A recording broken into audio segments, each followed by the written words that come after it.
gonna get it right one day. Hey, remember how many times you used to do the messages for your voicemail? It goes something like this. What's going on, everyone? Thanks for locking into another episode of I'll Piss You Off Shortly.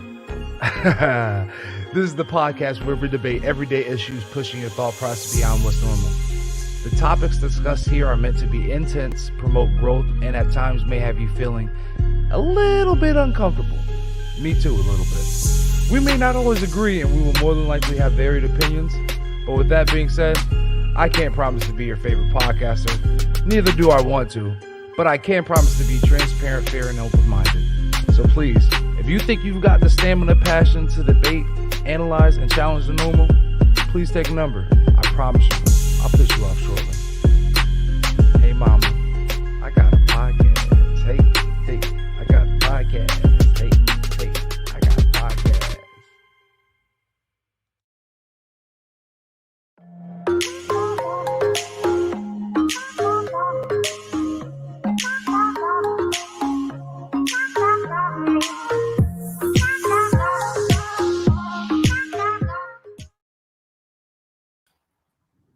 What's going on, everybody? What's going on? It is Rob with I'll Piss You Off Shortly. Rob and Joe. That feels very weird. I don't know why. I was just fucking looking at something and I got caught off once again.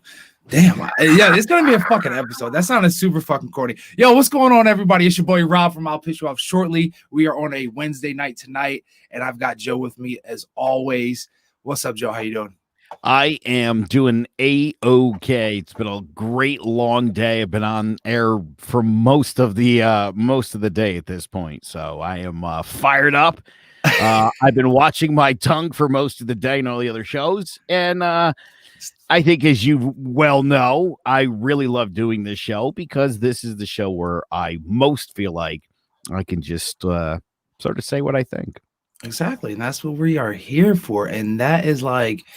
It's gonna be that episode today. It's definitely gonna be that episode. So like, if you are if you don't feel like hearing a lot of hard words with K's and its and itches and MFers, you probably want to skip this episode or just go ahead and tuck it in for the night. But yeah, so we're gonna go ahead and get with the shits, right? So as you see up there right now, 917 Stones. Everybody's like, oh, what's 917 Stones? Da-da-da. Holy shit. Guess what? I have started a new business, a new venture. And what you guys saw there was a promotional video for a raffle of Nike Air Force Ones, and SWA-ROB-SKI collaboration. I did myself. When I say I did myself, like, no, I didn't like stand in the line and like, wait for somebody to get it or like, have somebody get it, or did I order this? No, I made these myself, hand set, 1,000 plus. I'll say I lost track at 1,033 and I still had one like a side of a shoot account. So yeah, you guys do the math. SWA-ROB-SKI, genuine SWA-ROB-SKI crystals placed on there. So I think it's like a super dope shoe, super fattest shoe. It's a size 8, but there's a raffle I am throwing. So $20 a raffle ticket. They are a size 8, but if you win the raffle and you are not a size 8, in exchange for the raffled shoes, I will make a pair in your size. So hit me up. I'll probably put the information on I'llPissYouOffShortly.com. We'll get it on Clovercrest Media and all that other stuff. So I'll follow I'll Piss You Off Shortly and all that other stuff to see. A matter of fact, no, you don't even have to do that. Just go to 917 Stones on Facebook, number 9, number 1, number 7 Stones on IG and all that other good shit. So we'll plug that and go win some dope shoes. Going on to that, Joe, that really opening this and starting this business, the small business venture, really showed me that like, fuck Facebook, bro. Like really, really fuck Facebook and like fuck these Facebook friends. So I say this right. We'll start with I started this business venture off. Just like, not to say like many other ones, but like just like other things that I've started, not like businesses, but things that I've done or whatever, right? My child is done, my family's done, and you always need some support. Hey, share this, like this, whatever, right? So throughout the years, people are always like, oh, Rob, you're dope, this, that, and the third. Or I find people that, here, scratch this. We'll start with this way. I find people, or I support so many people on my fucking friends list, or that are, your quote unquote fucking friends that have these, we'll call it what it is, janky fucking dumbass fucking makeshift fucking businesses. Like, and when I say that shit, like, I'm sorry, I'm not buying your rebottled fucking Kool-Aid every fucking year just because it's the fucking summertime. I've fucking done that how many times, or the same fucking flip t-shirts that you just get from fucking Amazon, and you just want to, say that it's your fucking brand and you say you have a boutique. No, you're just fucking middlemaning some fucking shirts. All right. It's not like you designed the shit. It's not even your design that you like maybe did on Photoshop or even on fucking what's the little Paint. It's not even like you did something on Paint and fucking put it on a t-shirt. No, you just fucking went on Alibaba or fucking Wish and fucking ordered a bulk of them and then called yourself a fucking boutique. All right. No fucking thought, no effort. Whereas here I am, right? Make some pretty fucking dope shoes, right? Let's not get it right. Like, let's not get it twisted. I'm not looking for any handouts or anything like that, right? But because I'm definitely getting fucking, definitely getting some support. But what I'll say is this. The messages that I got have been, yo, can I get hooked up with a fucking ticket? Hey, man, can I pay $10 for a ticket? Man, why are the tickets $20? Why is this? Why is that? They're complaining. They're not supporting. They're not sharing. And even then, like, I made a post and it was like, hey, even if you don't want to buy a fucking ticket, like, at least share that, share. Like, show me some support. It takes literally 2 seconds to hit fucking share. It's not like it's some dumb shit or I'm trying to just flip something. No, I put time and effort into some dope ass shoes. And I'm raffling off for $20. Holiday season. Some of you assholes spend $20 on a lot less. I shouldn't say a lot less, but on dumber shit or more dumb shit. But anyways, nonetheless, right? Or y'all spend like $400 on knockoff fucking Dior shoes or fucking Louis Vuitton shit. Like, that's another thing. Like, y'all spend fucking $500 on some fake designer shit, but you won't fucking support a friend with a $20 fucking raffle for some dope ass shoes. But anyway, so I digress. So we go. So I don't even know where I was. So anyway, so I started this, and they're either like trying to get a fucking discount, they're trying to like shortchange me, or just like, yeah, man, nah, whatever. Which I respect. Like, can I get a share? Nobody's fucking sharing. Guess who's sharing? You. We'll put it this way: everybody, but my black friends. So then but these are the same fucking black friends that are like, buy black, support small businesses, support your own. If you got a creative friend, like, I can literally screenshot a bunch of people's like fucking pages where they're like, buy, support black businesses and Black Friday and all this other fucking shit.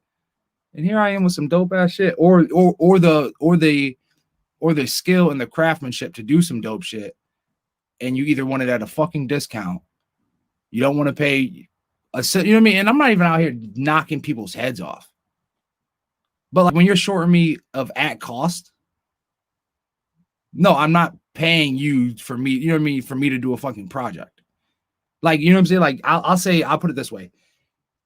7 out of the 10 people that maybe have inquired about it at cost price. The other 3, I just really don't fuck with like that. So, you know what I mean? I tag maybe extra $50 on it. You know what I'm saying? So it's just right. Like, if you look at the fucking shoe, Joe, did I put pictures of the shoe up? You did. So, okay. So if you guys go on my Facebook page or go on at 917 shoe, like 917 stones, you'll see, like, there we go. Bang. Right.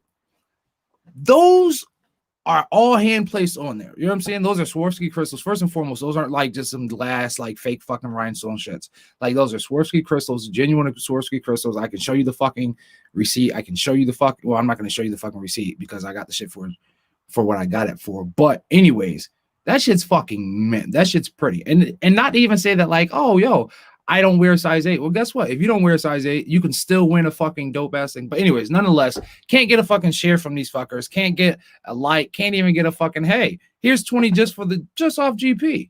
You know what I'm saying? But I've bought your bullshit fucking hoodies. I've bought your bullshit fucking shirts. Hell, matter of fact, guess what? I've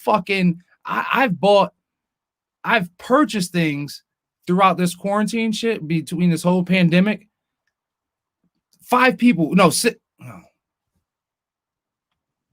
people from 7 people that I have yet to receive fucking merchandise from. 7 people. But y'all fucking, and matter of fact, let's think about it. Out of those 7 people, 2 of those people have I heard from in the messages. Had the audacity to fucking message me and ask me for, one asked me for a discount, and the other one asked me tried to cheat me for some fucking shoes. That's why I fucking tagged another 50 on there, because I paid fucking $35 for a fucking t-shirt that I never got. So anyways, if you like those fucking shoes, not to keep going on this fucking rant, but that shit kind of had me fucking hot. Go ahead, hit me up, SWA-ROB-SKI, which somebody hit me up. They were like, yo, you should nickname yourself SWA-ROB-SKI instead of SWA-ROB-SKI. SWA-ROB-SKI. I said, oh, that's pretty dope. I was gonna ask you what the hell that meant. Yeah. So anyway. But yeah, so it leaves me to ask, who's really there for you? Frank, what's up, brother? Simple wants you know. Yeah, exactly. So and to say that, you say that for me to say this, that like I'm always like bragging about how I cut my friends list. Like that shit's super gonna get cut even more. Like even more. You know what I'm saying? Like it's just like, and a lot of these people, I'm just like, I really don't really engage with you outside of certain things. So who's really there for you? Not a lot of people. For all you fuckers that want to know, Joe has been down since day one. So Joe shared, he's fucking giving ideas. Everybody on CMG is giving ideas, but you fuckers that I've known for 10 plus years haven't done shit for me. So whatever. There comes a point where, I do think you need to cut your friends list. And I don't even just mean on social media. It's good to take stock sometimes. And, people who are supporting you are the people you should focus your time and energy on. And then people that don't can, go fuck themselves. Exactly.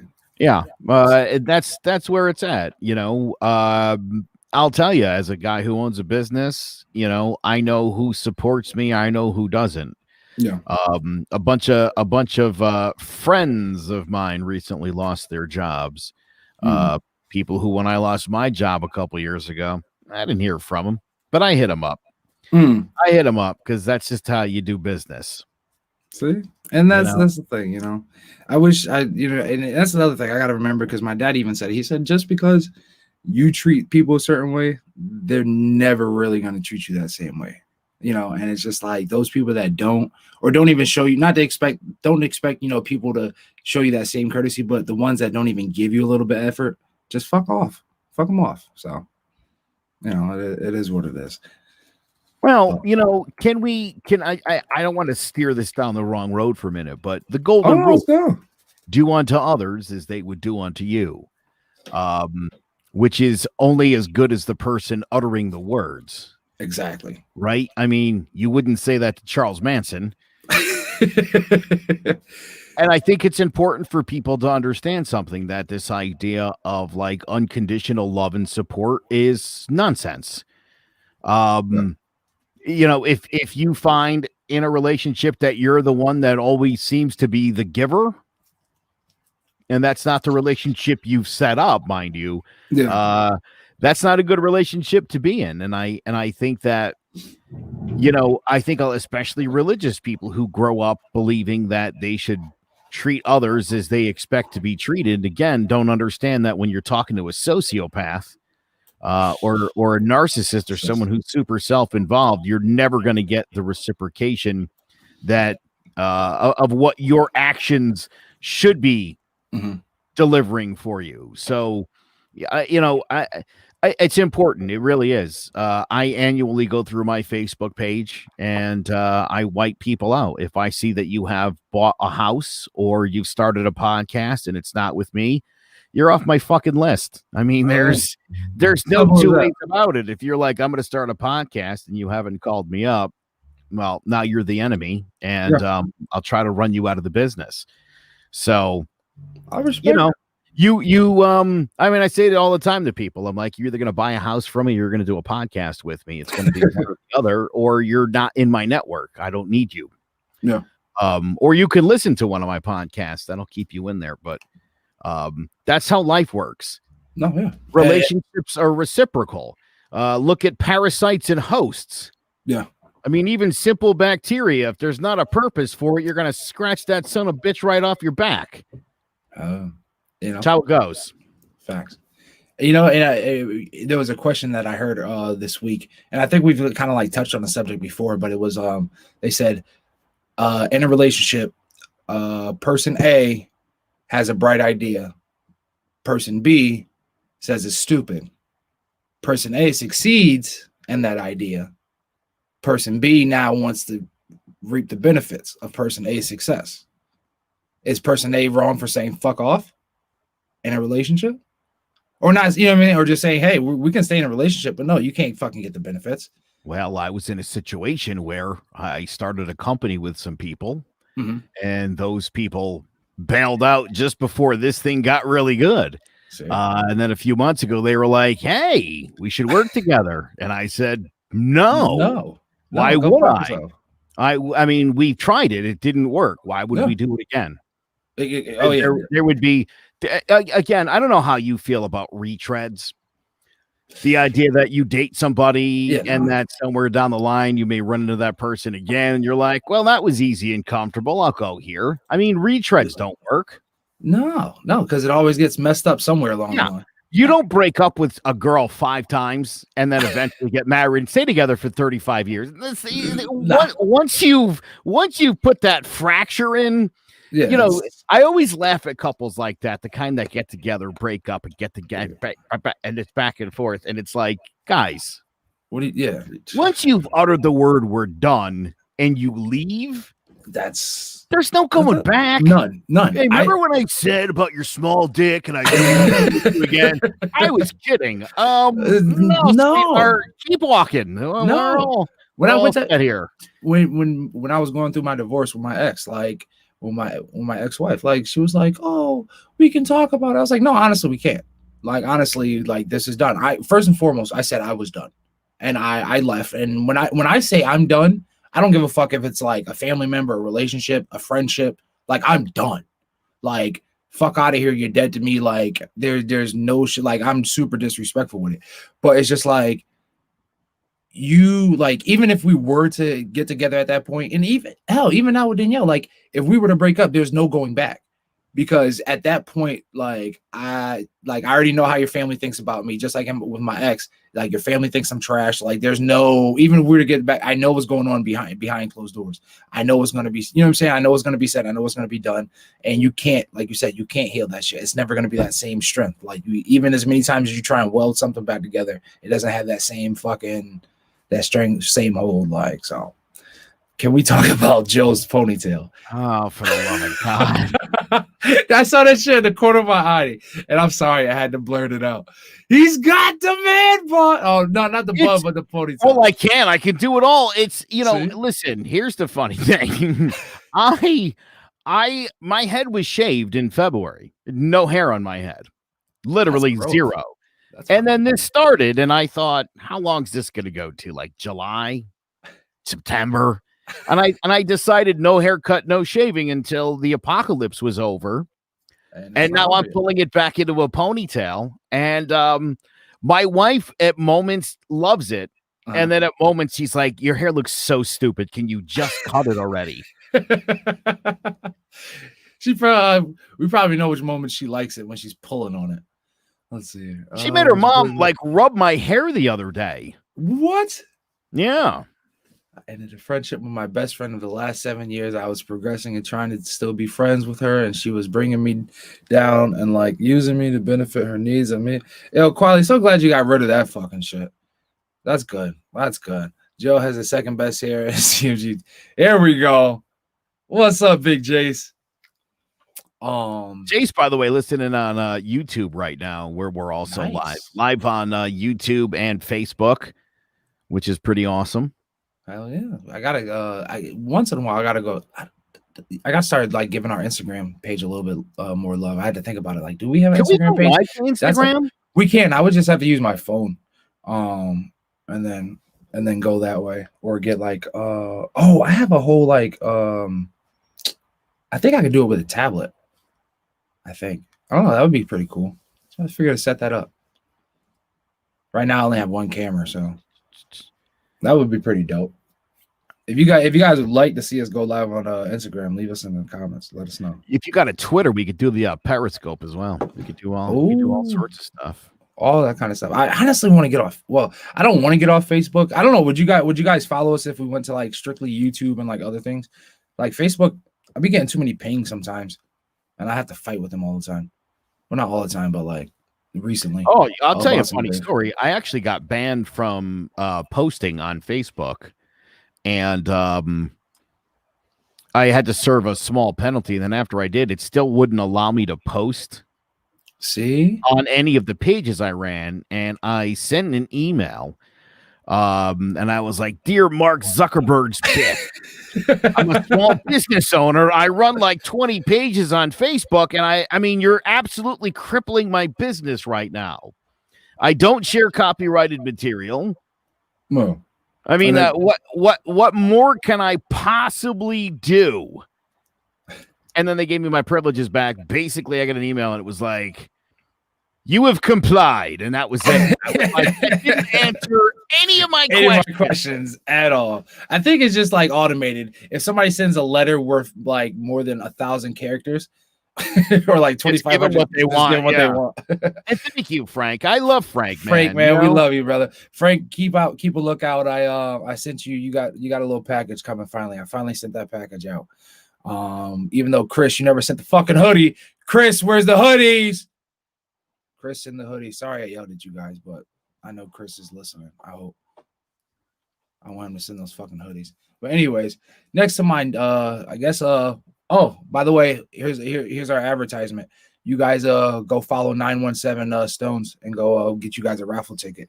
This episode has been brought to you guys by 917 Stones. Yeah, I'm the owner, so yeah, you guys go check that out at 917 Stones. So how was your Thanksgiving, Joe? Oh wow, yeah, no, it was great. It was the Thanksgiving I've always dreamed about. You know, the kind where you're just home. You don't have to put clothes on or leave the house. We ordered our Thanksgiving dinner from Millwrights in Simsbury. Okay. The only thing we passed on was the stuffing because I'm a stovetop kind of guy. Okay. Yeah. So a couple boxes of stovetop, and then you know the turkey was pretty good. Some of the other food, some of the other stuff, I think people overthink Thanksgiving. Yes, I was gonna say that. Because the two things you're like not the only family that I heard that ordered out, but which I mean in the pandemic, I guess it's not a bad thing, or I guess it wasn't unnormal. But yeah, what were you saying? About overdoing it. Listen, turkey, mashed potatoes, stuffing, cranberry sauce. Pick your vegetable, probably green beans. Okay. Stop putting nuts and shit in it. That doesn't need nuts or cranberries. No. What are you doing? Stop that. That doesn't need sunflower seeds. Stop putting shit inside of shit. That doesn't belong in shit. Yeah, don't do that. Don't take a normal recipe America knows and loves and then you put buttered sour cream in there. What are you doing? Raisins and mac and cheese, or carrots raisins in anything. Raisins suck. I don't like raisins when I'm eating raisins. Don't kind of shit I like. You're ruining it. Oh my god! I saw even then I saw a sausage. It was like a kielbasa sausage, broccoli mac and cheese. Like why? Like just make the fucking mac and cheese. And like if you guys have to have kielbasa or whatever, like do that shit fucking separate. But don't just throw this. Like that's some. Not to say that that's some brokey shit, like to make fun of brokies, because I'm a fucking brokey. But like that's the shit that I did when I was like when we were broken the fucking growing up and we didn't have a fucking, you know what I'm saying? But it's just like that shit's not attractive. It's greasy as fuck. It tears your stomach up and everybody's on the toilet fucking the next day. Like, but yeah, where I was going was that we had a small fucking Thanksgiving and the food was still like, it was like a whole fucking, like if there was like 20 people still there, like we still have leftovers. Like we finally just threw out, well, not finally, but we were still throwing out fucking leftovers come Monday. And I'm like, there was no need for all this food to be cooked. And it was 4 people. And honestly, I wasn't even in the Thanksgiving spirit. to be honest. Like, it was just like, it was another day. I'm over Thanksgiving because it's just like, it's not, to me, it's not what it used to be. Like, a lot of the holidays to me aren't what they used to be, especially growing up. And that's probably like a personal thing, more because like I've lost like all the family members that, not to say that I care about, but they actually like were like, I guess, how can I word this? So I don't know. So like my grandmother's gone, my dad's gone, all my dope aunts are fucking gone. Well, great aunts, like my aunt, my mom's two sisters are still here, thank God. But like, you know what I'm saying? So it's just like, fuck the holiday seasons. And then it was a pandemic, so it was just like, hey, it's another fucking dinner. Hey, it's dinner. It's Sunday dinner, or it's family dinner, and we do this every night. But yeah, and it's like, yeah, I'm picky. I'm super picky. Like, I like my mac and cheese a certain way. And that's from my aunt, and me and her aren't talking, so like I can't even get the recipe. Yo, I asked my sister for like 2 months, like, hey, can you call our aunt and can you call auntie and like get the recipe? She was like, yeah. Never got it for me. So thanks sis for never getting that. So I had dry ass mac and cheese for Thanksgiving. You should have tried Jace's mom's badass cheese and trees casserole, broccoli, Velveeta, and Ritz crackers. From what I hear, Joe, shit stank. Joe, I was not even intriguing that. I saw it. I was not even gonna give it. We just said, why are we fucking like, Jace? I'm sure it's dank. Not to knock on your mom's cooking, but like, that's just so much stuff. Trees, casseroles, cheese and trees, casserole. Like, oh man, a Cuban Thanksgiving is pork, white rice, and black. That's what I'm talking about, Frank. See, I should have went to fucking Miami. I should have went to Miami for Thanksgiving. It was quiet in summer Thanksgiving. It was one of the first ones without my stepmom of nights. Oh, sorry to hear that, Quali, man. Sorry to hear that, brother. I hope you're doing good. But yeah, it was quiet. It was quiet. I slept. I watched football. I was going to, but then of course, the Ravens decided to get fucking COVID all over the place, and then we got 5 players from our guys. And we still struggle with them tonight. Like, fuck. Like, we literally played their practice team and we struggled. I think it's awesome that there's not really one great football team this year. Oh, the playoffs are going to be wild because isn't it expanded now? Like, it'll be nice. It'll be different. It'll be nice. Again, look at the NFC every week. There's like, we're like, the Bucks are the best. No, they're not. It's the Rams. Wait, no, the Saints. It's the Bucks. No, it's not. It's the Seahawks. Maybe the Giants. I don't know. Nobody knows week to week. That's fun. Listen, I think the uncertainty of 2020 is both the downfall of the year. Yes. Which is gone by so quick. But also the upside of the year. Because I'll tell you what, you're learning shit now that you've never learned before. Rob, you're like fucking designing sneakers, for Christ's sake. You wouldn't have done that if you weren't in quarantine. No. There's a lot of shit. Ponytail, you know what I mean? Like, exactly. Opportunities knocking, baby. Go for it. Now, I remember when I realized in like May that we were kind of in this for the long haul.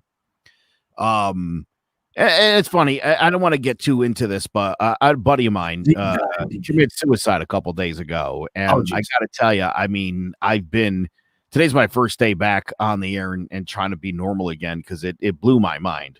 A guy like me, successful, great family, kids are his life, and so something like that happens, and just like a punch in the face.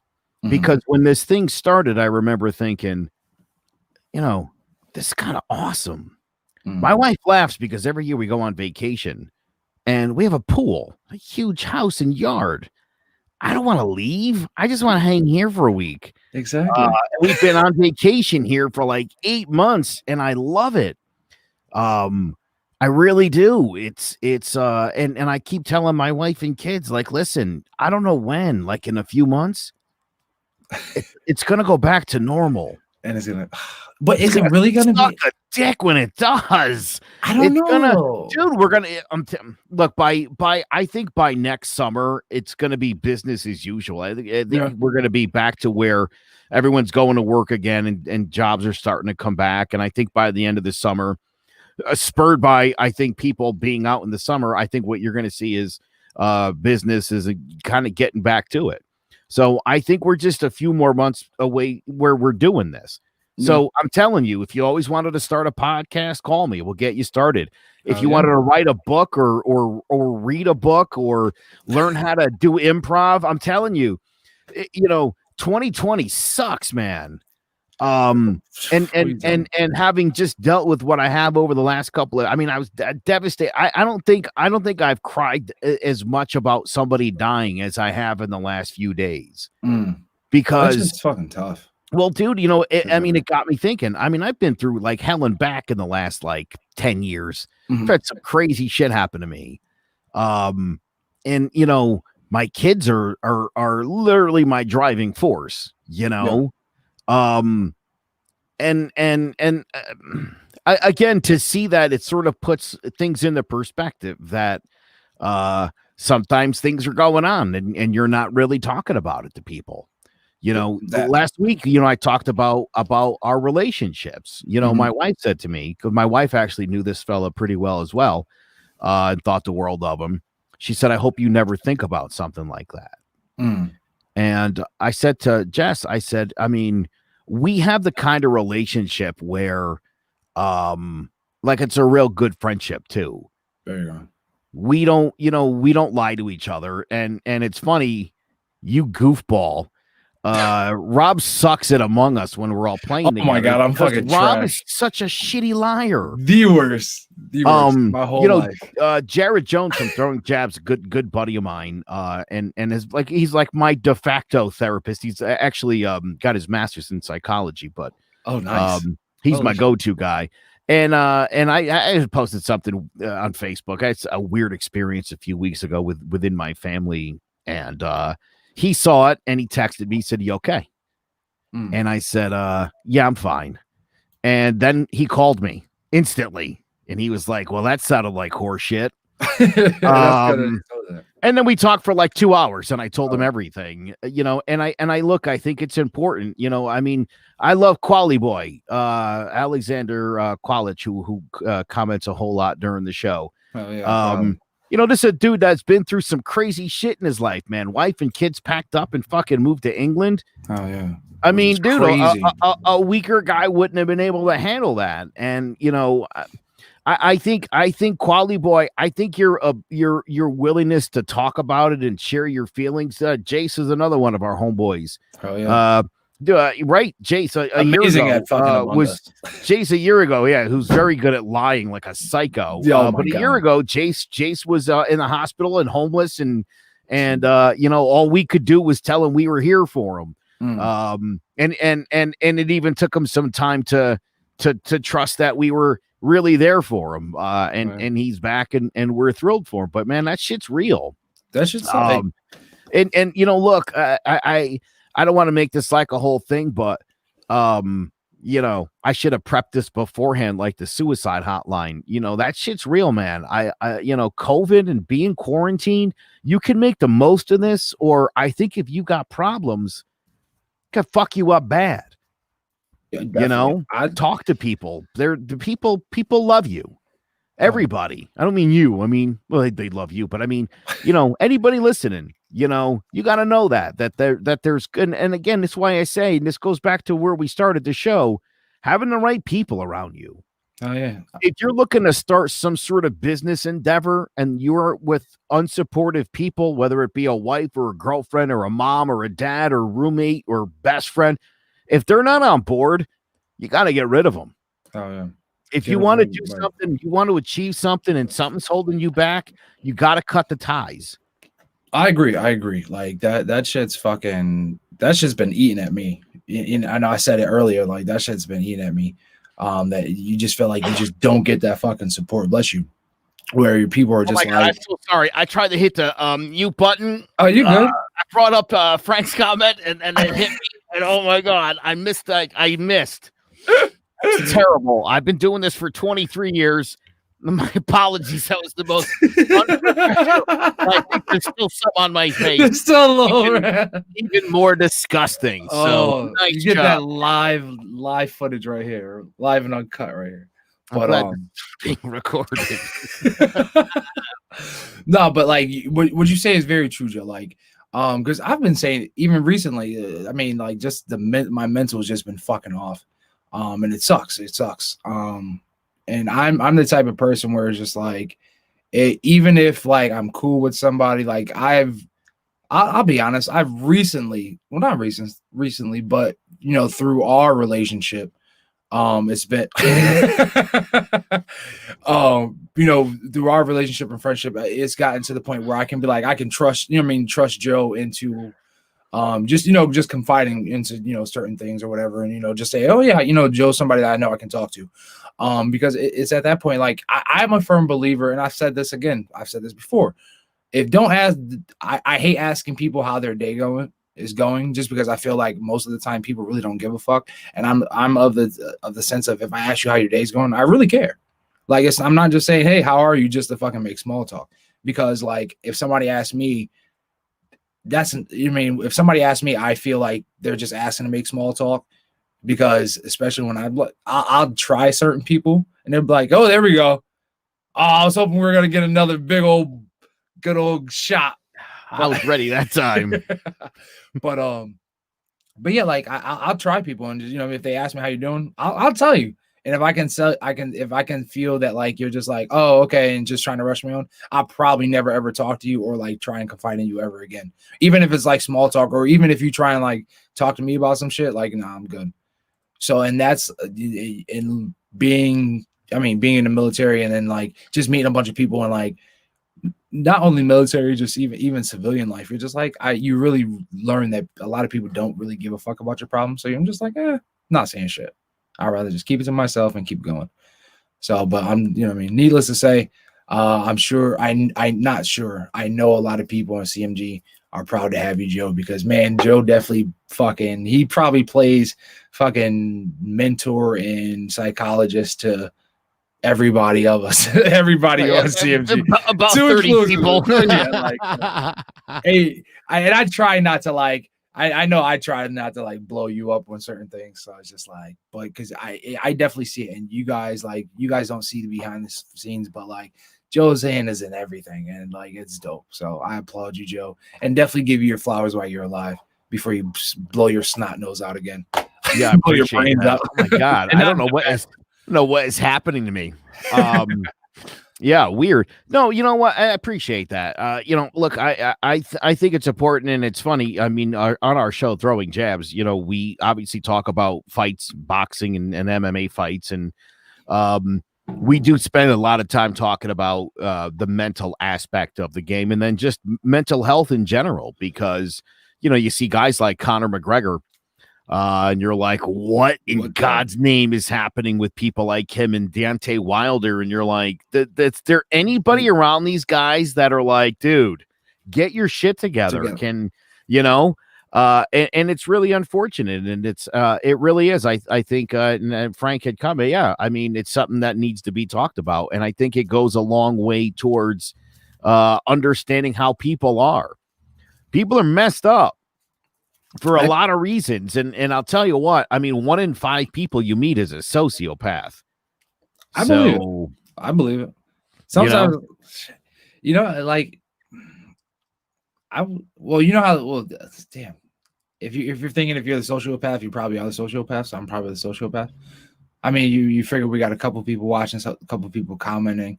You know, if you take me, you, Frank, Jace is watching, you know, one of us is a sociopath. Who is it? Oh my God. Yes, seriously. That's funny. Somebody's walking among us, literally. Like, but in all seriousness, though, if you do need that help, and help is always available, the National Suicide Prevention Hotline is 1-800-273-8255. Once again, that's 800-273-8255. They're available 24 hours a day. They speak English, Spanish, and yeah, that's all the information that I have. Well, not all the information, but yeah, check them out. Give that number a call, or suicide prevention lifeline.org. And yeah, finding someone to trust with your issues is hard, but you do find that person. So let's talk about that, Hector, right? So what pissed me off about the military, And when I actually got my first, I guess my first therapist, my first psychologist or yeah, because I had two, there were two different people. So my therapist, right? So the fucked up thing about the military, right? I spent about 7 months with this one therapist, finally get going where I can feel like I can trust her. And like we started getting a good fucking rhythm going. They out of nowhere, I go in for my appointment and they're like, yeah, no, you're not with her anymore. She's across post. She's just, she's 10 minutes up the road, but you can't see her because your unit ran out of funds to pay for her and she went to a different unit. So do you understand like how hard that and fucked up that was for me? So I'm like, because she was assigned to a unit and because of unit funding, she was assigned somewhere else. So now like, oh, we're just gonna give you another therapist. No, fuck that. Like that shit is fucking hard. So like that really tore me, especially in like the therapy route. And a lot of people, wonder why, why I don't like therapists. I died of cancer. My dad died of cancer at the beginning of this year. I've quit 2 jobs and started a new one, but what made this great was joining CMG again. See, I'm first and foremost, my condolences, Sarah. I definitely feel you on that. Feel you with the father dying of cancer. My dad passed away in 2012 of cancer, and I'm still not right from that shit. I'll be the first one to say. So I'm so glad that you're. I will say anybody. Well, first and foremost, anybody that doesn't know who Sarah is, she is the host of You Don't Know Jack, and one of my favorite podcasts on CMG. And then I will also say she is one of the most resilient, one of the most uplifting people that I follow on Facebook. And one of my, one of our co-hosts, or not co-hosts, but co-podcasters on the CMG family. So your resilience and like your strength is so powerful, Sarah. So thank you always for being an uplight. And I love how this is kind of like turned into a nice little therapy session. I needed this. It's dope. So like keep your head up, Sarah. Like you're amazing. And thanks for sharing. Joe and Rob, I love listening to you guys every week after week. And Joe, thank you for those words. Quality about my situations has been tough. On my strengths has always had me push forth, and I survived. Quality, brother, we have never met in person yet, but man, I will say this: everything that Joe says about you and everything that I see from you, brother, man, I'm glad that you have become part of the I'll Pitch You Out Shortly family, and I get happy every time I see those comments come up every week after week. Another strong person from the stories that I hear, and like I can't thank you enough, man, for being just another positive strength, to this family, and I admire you guys. Chase, what's up, brother? That's fucked up working. Yeah, man. It still hurts me to this day, bro. Can I tell you a quick story? Actually, since we're on the subject, so fucked up story. In 1987, I was in 7th grade. My best friend's dad murdered his little sister, who was 5, a week after Easter. And I won't even tell you, that'll be a story for another day. That whole story is insane. It ended with the priest marrying them, but that's a whole other story. Yeah, no, I know, right? You're like, tell me more. I don't. The details, the details on that story, unfortunately, are so deep. But I was seeing a therapist, and she was amazing. And for people, you understand why I'm so into politics and into history. I've always been since I was a kid, but I was seeing this therapist. She was Jewish, wonderful woman. I was seeing her for about 6 years, and I knew she always wanted to visit Jerusalem. It was a lifelong dream of hers. Mm-hmm. And I was actually going on vacation to the Jersey Shore. She was going to Israel, and I was like, be careful out there. It's a dangerous place in Israel. I was about a week into my stay in the Jersey Shore when on the television, Peter Jennings announced an American had been killed in a bus bombing in Jerusalem, and on the screen pops the face of my therapist. And just to make matters worse, when I got home, there was a postcard in my mailbox sent from her from Jerusalem. Even more unfortunate, the way I even had met her, when my friend's dad murdered it, I actually found that out also on TV, courtesy of Jerry Brooks. and NBC Connecticut. There was a reporter that was like, murder in Southington, this story at 5. And I was like, that's my best friend's house. What the what? And then the phone rang and it was my mom. Yeah. So, I mean, listen, bro. I had this therapist who helped me deal with like the most fucked up, crazy shit that was going on in my world, and then was murdered, and I found out about it on TV. So that's a story of both having your therapist, I mean, the person who you would have needed to counsel you through the death of your friend that you found out about on the news. And I'll tell you, I went a really long time without having or seeing a therapist. My therapists are mostly my golf buddies. My buddy TJ Gilmore and Chris Cedillo, great guys. We golf and I lay all my problems on them. I did talk to my therapist on Sunday. I have an actual real therapist, and she's pretty amazing. And we had a really great conversation. And I couldn't figure out why I was so sad, why I was so upset by it. And she said I felt helpless because there was nothing I could do to fix it. I could see that, you know. I mean, yeah. I don't like feeling helpless. I don't feel like I can't help somebody. I see a bad situation and I'm like, dude, how could we fix this? What could we do? Yeah. And that's which is very true. Very true. You know, I mean, how can we make this work better for you? That's sort of my driving force. But again, yeah, like Jay says here, having a whole network of people as a support system is super helpful. I'll tell you this, the past 2-3 weeks when I've been going through it, I know CMG families definitely got me through some shit. Whether it was just you guys don't even realize how amazing those Among Us games fucking just like had me in a good fucking space. So like I appreciate that network. I lost my dad to cancer 3 years ago, and it's the toughest thing I've ever had to deal with in my life so far. Losing him in front of me was so yes. Yeah, Hector, feelings for you, brother. My condolences, our condolences out to you. That losing your father fucking sucks. I mean, losing a parent, period, fucking sucks. I know, like, and even for me, when I lost my father, like, I was still in Georgia. When he passed. So like maybe our last words were probably a week or so, before he had passed. So like I really didn't get like that last hurrah with him, and I broke down at his funeral and shit like that.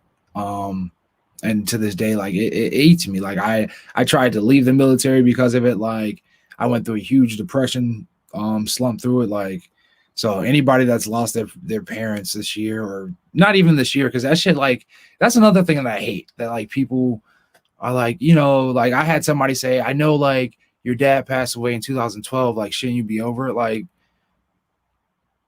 that shit goes by so fast, and then when you have so much life going in between, you never have a chance to truly process shit. Let's see, hold on 1 second. Quality's gonna say something. My stepmom's lawyer, Scott Pickle, murdered his wife and their 5 kids in their house in Ledger in 97. She found out on the and was in the process of finalizing her stuff from her divorce.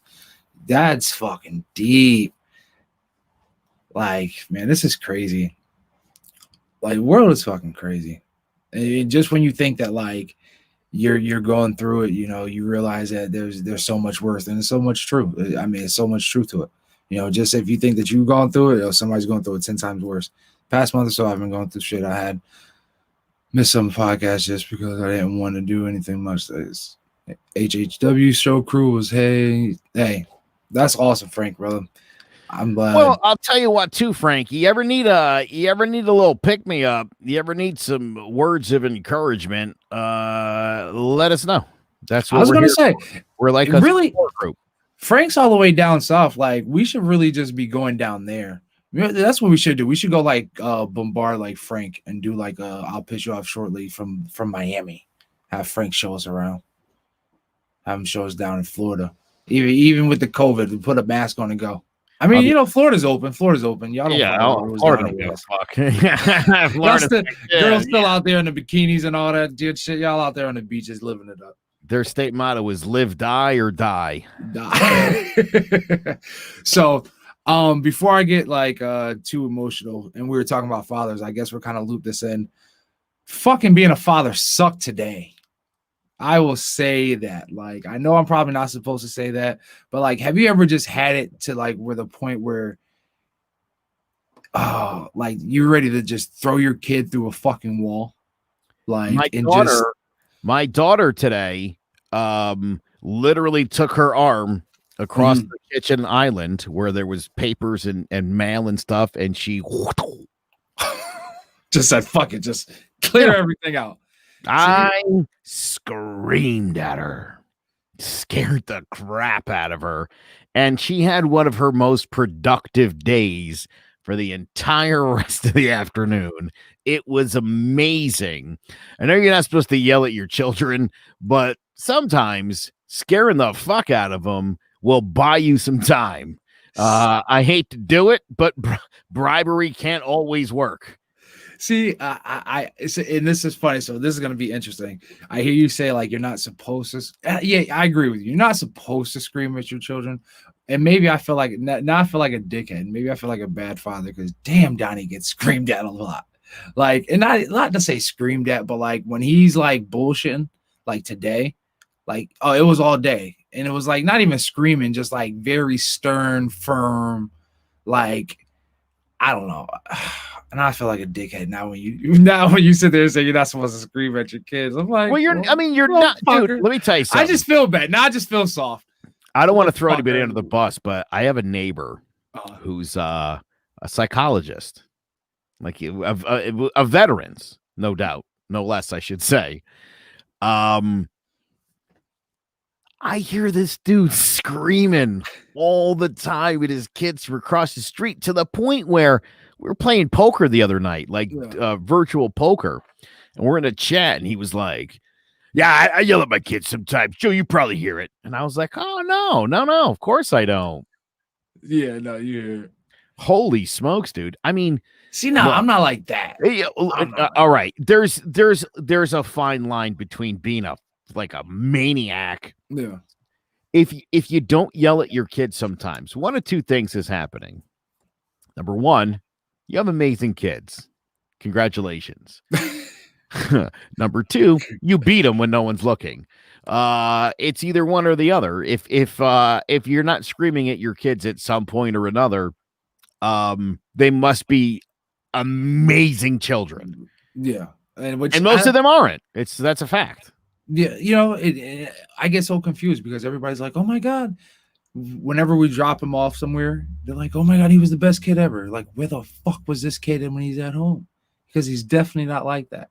Not to say that he's a bad kid. I don't want to get it fucking I don't want to get it twisted. Like, he's an amazing kid. But just today, so let's put it in context, right? So doing homeschool, so this little fucker, and what's crazy is he's in the top level. So like they grouped the kids off in 4 different groups. He's in the fucking top tier level. So he's supposed to be at like the first grade level. He's in kindergarten, but they have him at like the first grade level, right? So there's 4 kids in the fucking group, and they're reading page by page. So it gets to Mr. Donnie, and what does Donnie do? I'm looking at him, and he's looking at his screen, pointing at the words at his book that's literally under him, but looking at the screen, just following the pattern. You know how like kids' books have that same little follow a pattern or a rhythm, da-dum, da-dum, da-dum, da-dum, da-dum. You know what I'm saying? So it's like the book was like, look at my dog, look at my cat, look at my whatever. So we get to fucking mouse. Of course, there's a picture, and then the sentence is on one page, the picture is on the other. The little fucker looks at the picture, then looks at his fucking screen while pointing and just pointing at the pages going, look at my hamster. Now, remind you guys, this kid's 5 years old. He knows how to fucking read. He knows his letters. He knows his ABCs. He knows his 1, 2, 3s. The little fucker is good at counting math, right? This little dickhead, not even looking at the words, just says hamster, just because you looked at the picture. I said, Donnie, did you look? what does hamster start with? An H? Is there an H on this fucking page? I didn't say fucking at this point. Is there an H at this on this? No. So why? I had to remind myself that he was off mute. So I was like, so you know what I mean? So I was like, you know what? We'll talk about it after class. Gets to the second time to read. He does the same fucking thing, but with the word, what the fuck was it? Rabbit. Fucking rabbit, right? He called it like a horse or some shit. Not even paying attention. So we go start reading. He is literally just guessing words. And then I covered the picture so he couldn't see the picture. So I made him like sound out the fucking words. We get to bird. Cover the picture. He doesn't see what it is. He goes, look at my B. That's all the effort I get, Joe. When I say that's all the effort I got, he goes, B. All right, so what's the next letter? I. What sound does I make? I don't know. Joe, I started losing my fucking shit. Now, remind you, this is the same kid that goes singing around all fucking day because he's playing Alexa iTunes music and Kids Bop 3. He knows every fucking lyrics of the song, and now I'm starting to sound like my fucking dad and my mom. But anyways, he knows all the fucking lyrics of the damn songs. He knows all the pronunciation. He's walking around the fucking house all day. Apple. Every fucking word he's clapping and fucking counting syllables. So it's just like, fuck you, kid. Don't start acting like you don't know what the fuck how to read and how to start sounding things out, right? So long story short, he's all worked up. This is like 2.5 hours in of the fucking school day, right? Of him, 2 hours into the school day, a good 45 minutes of getting this kid to fucking read. He finally gets so frustrated, Joe. We're sitting at the table, and he's just instead of sounding shit out, he's just, I want my mommy. The tears, the waterworks, all that fucking shit. So I'm like, yo.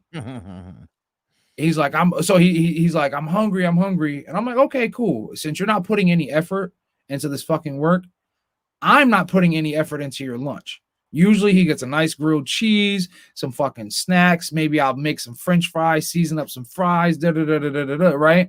I said, I'm not putting any effort. So you can get, so yesterday he had got a cheese, bread, and water fucking lunch. And when I say cheese, bread, and water, because he tried to pull this bullshit yesterday, that motherfucker got 2 slices of cheese, deli roll sliced in half, that was pre-cut, put together, dry as fuck, and water. That was your lunch. So I told him, I said, since you're not putting no effort, you're getting another fucking cheese and bread and water fucking lunch. I want a grilled cheese. I want it. Like whole temper tantrum. So I said, all right, dude. No. That like third or fourth no, he goes at me. He growled at me, Joe. I was ready to fucking. So yeah. Anybody want to trade a kid? Anybody wanted to trade a kid for like a week? He's up for it. Like he's up for grabs. You know what's funny? Like, I God. Say to my kids all the time whenever they give me like that pouty shit. I'm like, I don't like, do you think that's gonna make me more likely to do what you want or less likely? Let's start there. I yelled at Eden in 2005 once. And she has not misbehaved since. See? I yelled loud. It scared the shit out of her. And she's been a straight A walk the line kid her entire life because of it. It was the yell heard round the world. See, I wish that would happen. Like Donnie probably gets yelled at probably once a day. And I shouldn't say, let me stop saying yell, because I think that like when I say yelled, I'm thinking like fuss that. And that's another thing. Like I realized that like culturally discipline is like super different. I shouldn't say super different, but when I notice it, so when we're in class or even at the park, right? So like I think like a lot of people, well, not I think, but like, so one of the parents said to me one time, like, aren't you just gonna let them have some fun? No, not when the fucking kids, all the kids, not just my kid, but well, let's speak the truth. Your kid is teaching my kid to throw rocks across the fucking skate park.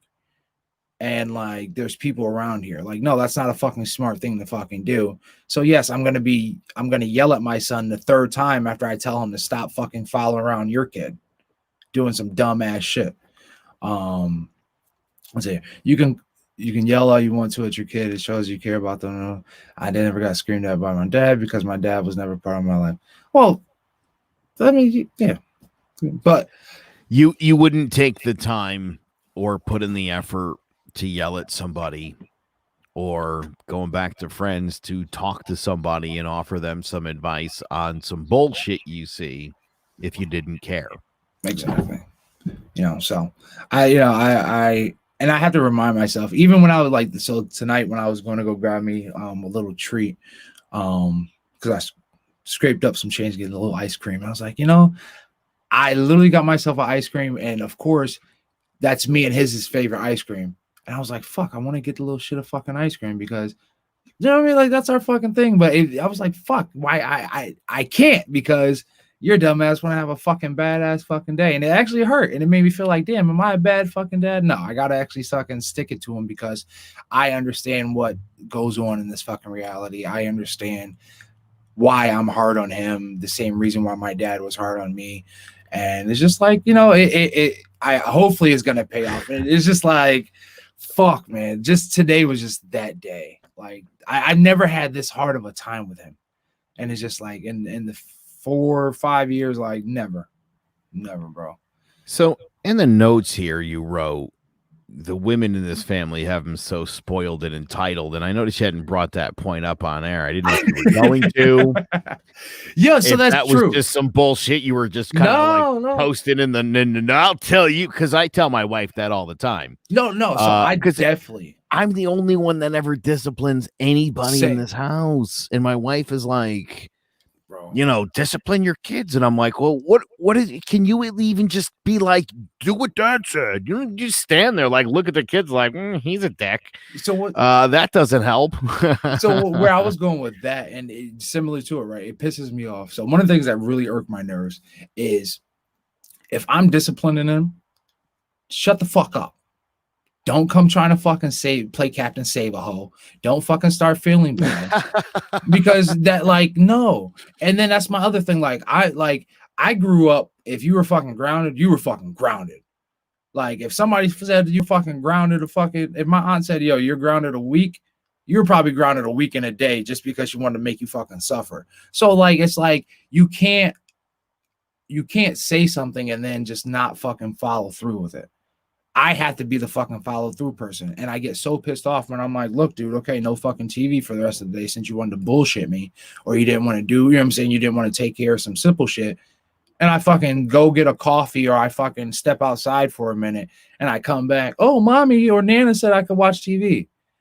Like, what the fuck? I'm not going to tell them no. You know what I'm saying? It's just like, yo, that shit irritates the fuck out of me. Or like you said, like, I'll fucking be, or I hate when they're like, oh, you never listen to me. You only listen to daddy. You only listen to daddy.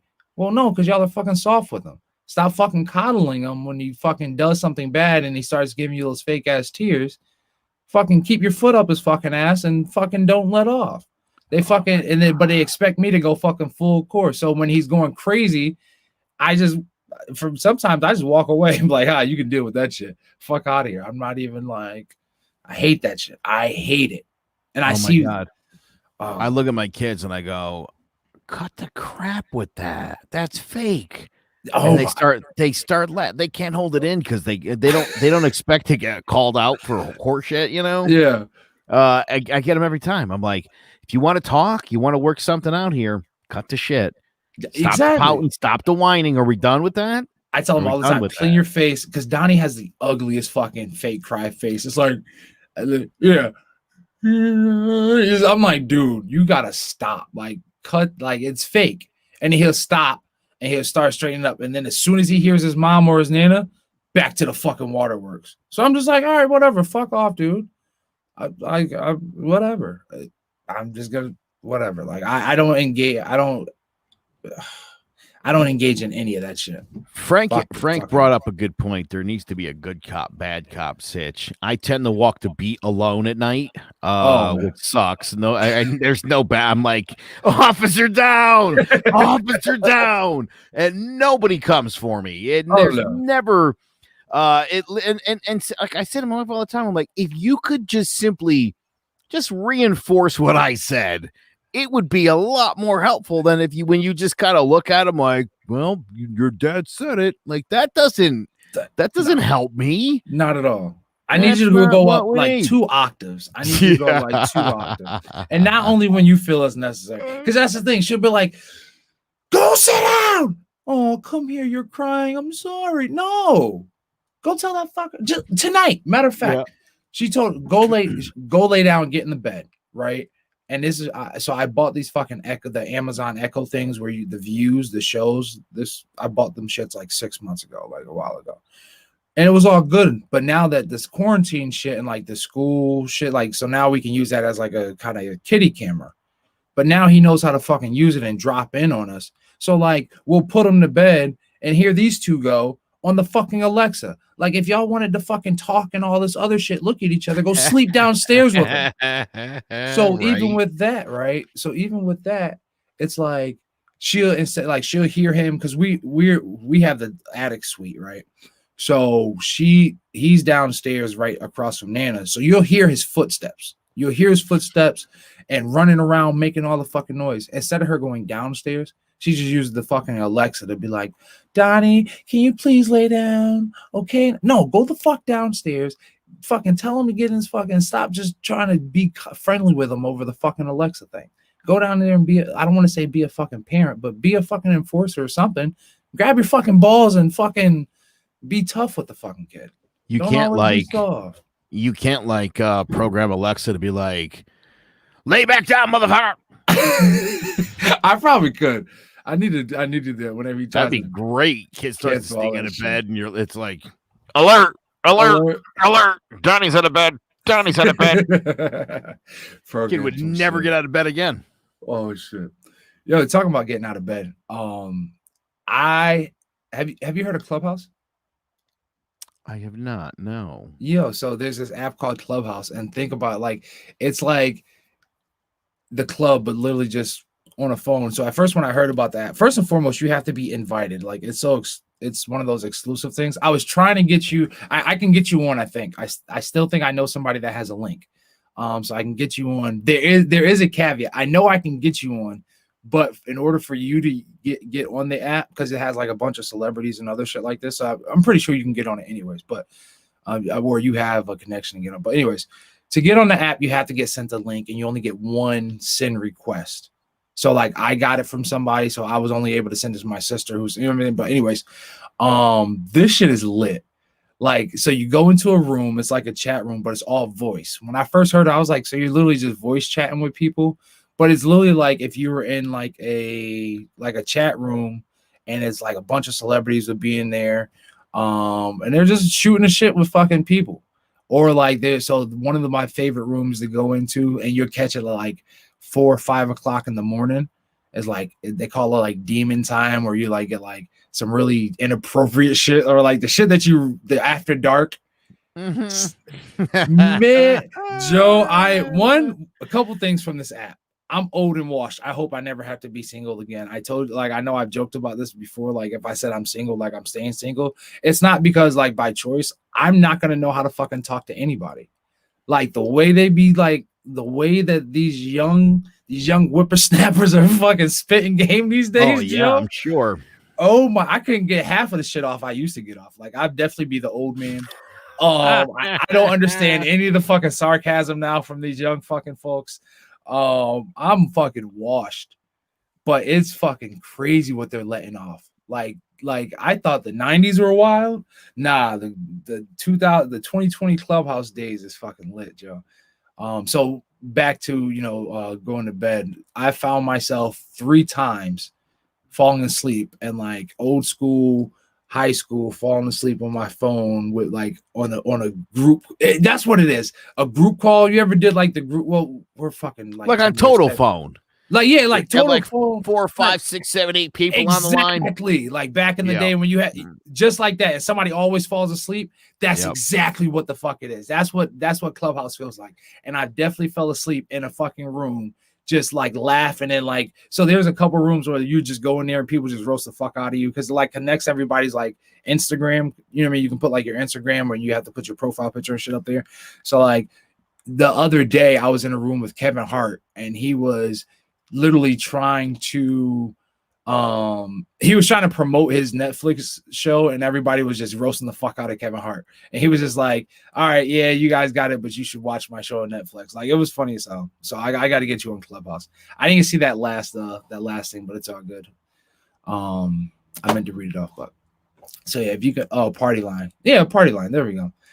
So yeah, if you guys got Clubhouse, anybody that's listening, go ahead and add me. Joe, I'm gonna try and get you on Clubhouse. Oh, the caveat to that. So Yeah. Oh, the caveat. What is the caveat? So for you to get the Clubhouse link from the person who I can get it to you from, you have to get on Clubhouse and make a private room with me and 2 people, and you got to tell them the full gas station story. Oh, for real? Yeah. Oh, yeah. Okay. So I said more than likely, especially who it is, it's my brother and my sister. Because I think my brother hasn't given up the other link yet. He was like, no, Joe has to, he has to get in a room and tell us the full story. Oh, I can't wait to get in that room, and I'm going to tell the most. I'm going to tell that story in its grandest, by the way. Hell yeah. Oh, just play matchup maybe off the Facebook. There you go. Move it. Quality, brother. We gotta have coffee one day, because I have a strong fetish with English women, like Ella May, and Malaya, and some other women from England. But you're really like starting to make me think otherwise. You were in a call with what did Jace just say? You were in a call with Kevin Hart and you couldn't get him on the show. Man, I was okay. So when I say I was on a call, you have host of the call, and then you have, it says like the host or speakers, they call them speakers. You got to get on Clubhouse. That's what I'm saying. Yo, if you can get a Clubhouse link, definitely get on it. So the call, and then you have like visitors, but I wasn't like, I was muted during the call. But yeah, they were roasting the fuck out of Kevin Hart. Let's see here. Oh, talking about well, yeah, exclusive shit. Anybody that's interested, Black Panther 2 has been announced that they are actually in the works. Multiple sources are stating that Marvel is getting prepared to shoot the new Black Panther 2. With the unfortunate passing of Chadwick Boseman, they are sticking to. I'm happy that they're going to be sticking to the script, and making Princess Shuri the next and new Black Panther, which is going to be dope. Which Shuri, who is played by Lolita Wright, also who my dog is named after. Princess Shuri. We have like a whole Marvel house full of animals. We have Thor, Loki, and Shuri. And I'm sure if I ever get another Old English Bulldog, she'll be named, or he will be named something Marvel.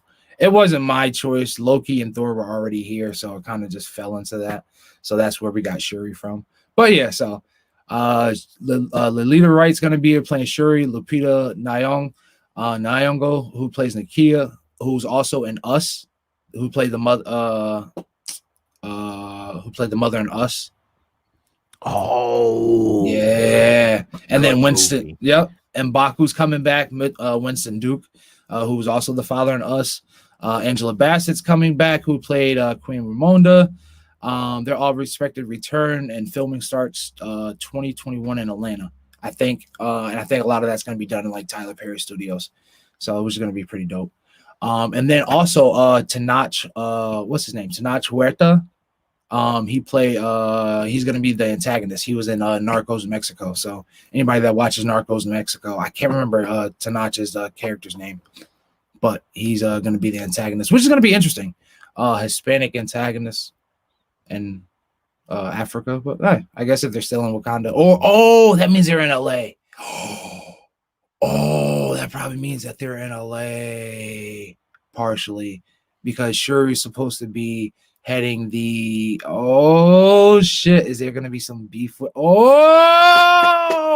Mexican cartel beef, something like that? Let's go. It's gonna be dope. So dope. But How is that movie, Black Panther? You can't say you didn't see that, Joe. You telling me you haven't seen Black Panther? I am not a Oh, superhero fan. Me neither, but it's Black Panther. I didn't even know Black Panther until okay, so I'm not even gonna hold you guys. I got hyped just because it was like a black superhero, but after I saw it, and then I saw what it was I was like, black superhero. I've never been like a super Marvel person. Once again, I came into a Marvel family. Joe was a nerd. There are already Marvel animals here. Like my girlfriend's family is all fucking Marvel. Like they all love Marvel. So I can't say I've watched. So I haven't watched any of the Avengers movies in full. None of those in full, but Black Panther. Like Black Panther is the only Marvel shit I'll watch pretty much. I have dogs named Thunder, Bitter named Jerk, and Snowball. What I feel like that's something from a movie, Frank. I feel like you busted my chops. I feel like that's a line from somewhere, but what was I saying? Oh, anyways. I also dang Joe, Black Card Revolt. See? Can I just say this? I'm happy there was a black superhero movie. I'm excited, and I'll tell you what. And I didn't even know this because I think I told you guys. There's a Black Jeopardy.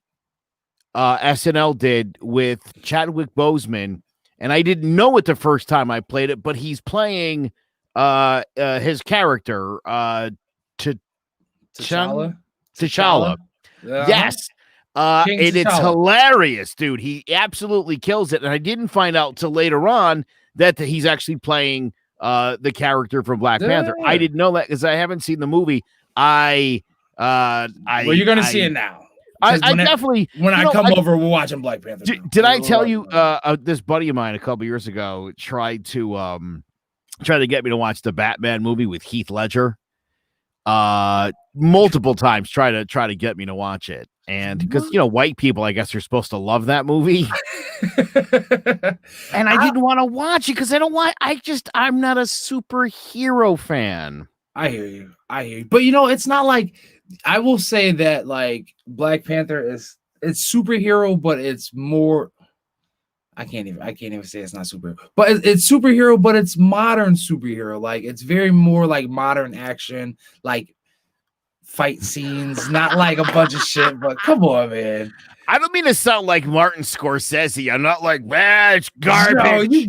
All right, it's like a entertainment park. No, I'm not. I've never been, and I apologize. I never grew up as a superhero fan. So it's not like I haven't just not seen Black Panther. I haven't seen any of the Marvel movies. I haven't. I guess there's a whole other. What's the other group? DC. I don't know any of that stuff. And it's all. I'll tell you too. It's funny. I only recently even got into superheroes at all because my son is super into some of that stuff. Although he's now into Among Us. My son literally started playing. Yeah, he's been playing with random people. And he's good. That's always fun. Oh, so they're cussing him out. They're the ones cussing the young one out. That's funny. Oh yeah, he got booted out the other day because he doesn't. I had to. I'm like, you got to get in the chat. If you're not in the chat, they know that they think you're sus. See, I know sus. That's pretty good. There you go. See, I haven't played in a while. I'm gonna have to get back on. We got to get. Also, I like to say I didn't know I had the black card. So because you're with me, just the fact that I had it was pretty awesome. That's because sucks to lose it. You're gonna gain it back. I'm gonna get Joe to watch Black. Okay, here we go. We're gonna give you a chance to redeem yourself. Have you ever? I'm gonna start just naming some random black movies. Have you ever watched The Wood? Credible black movies. I don't think I know. Love and Basketball. I've seen Love and Basketball. Okay. How about let's shoot for the stars here? Harlem Nights. Come on. I gotta ask. Of course I've seen Harlem Nights. Classic. All right. Paid in Full. No. Rosewood? Oh, you're making it hard for me, Joe. They're gonna make Whoa! All right, let's see. Last one. Please say that shit Janet Jackson and Tupac was in, because I totally saw that movie. I'm not saying Poetic Justice. That's too well. Not. I mean, at least you've seen Poetic Justice. That's hurtful. Now listen, there's actually a really funny joke in the Black Jeopardy that Chadwick Boseman is in as Black Panther, and it's about white people, potato salad, and raisins. Okay, just so what to color? Bring this whole thing back to like an hour ago. What color is potato salad? White. Oh God.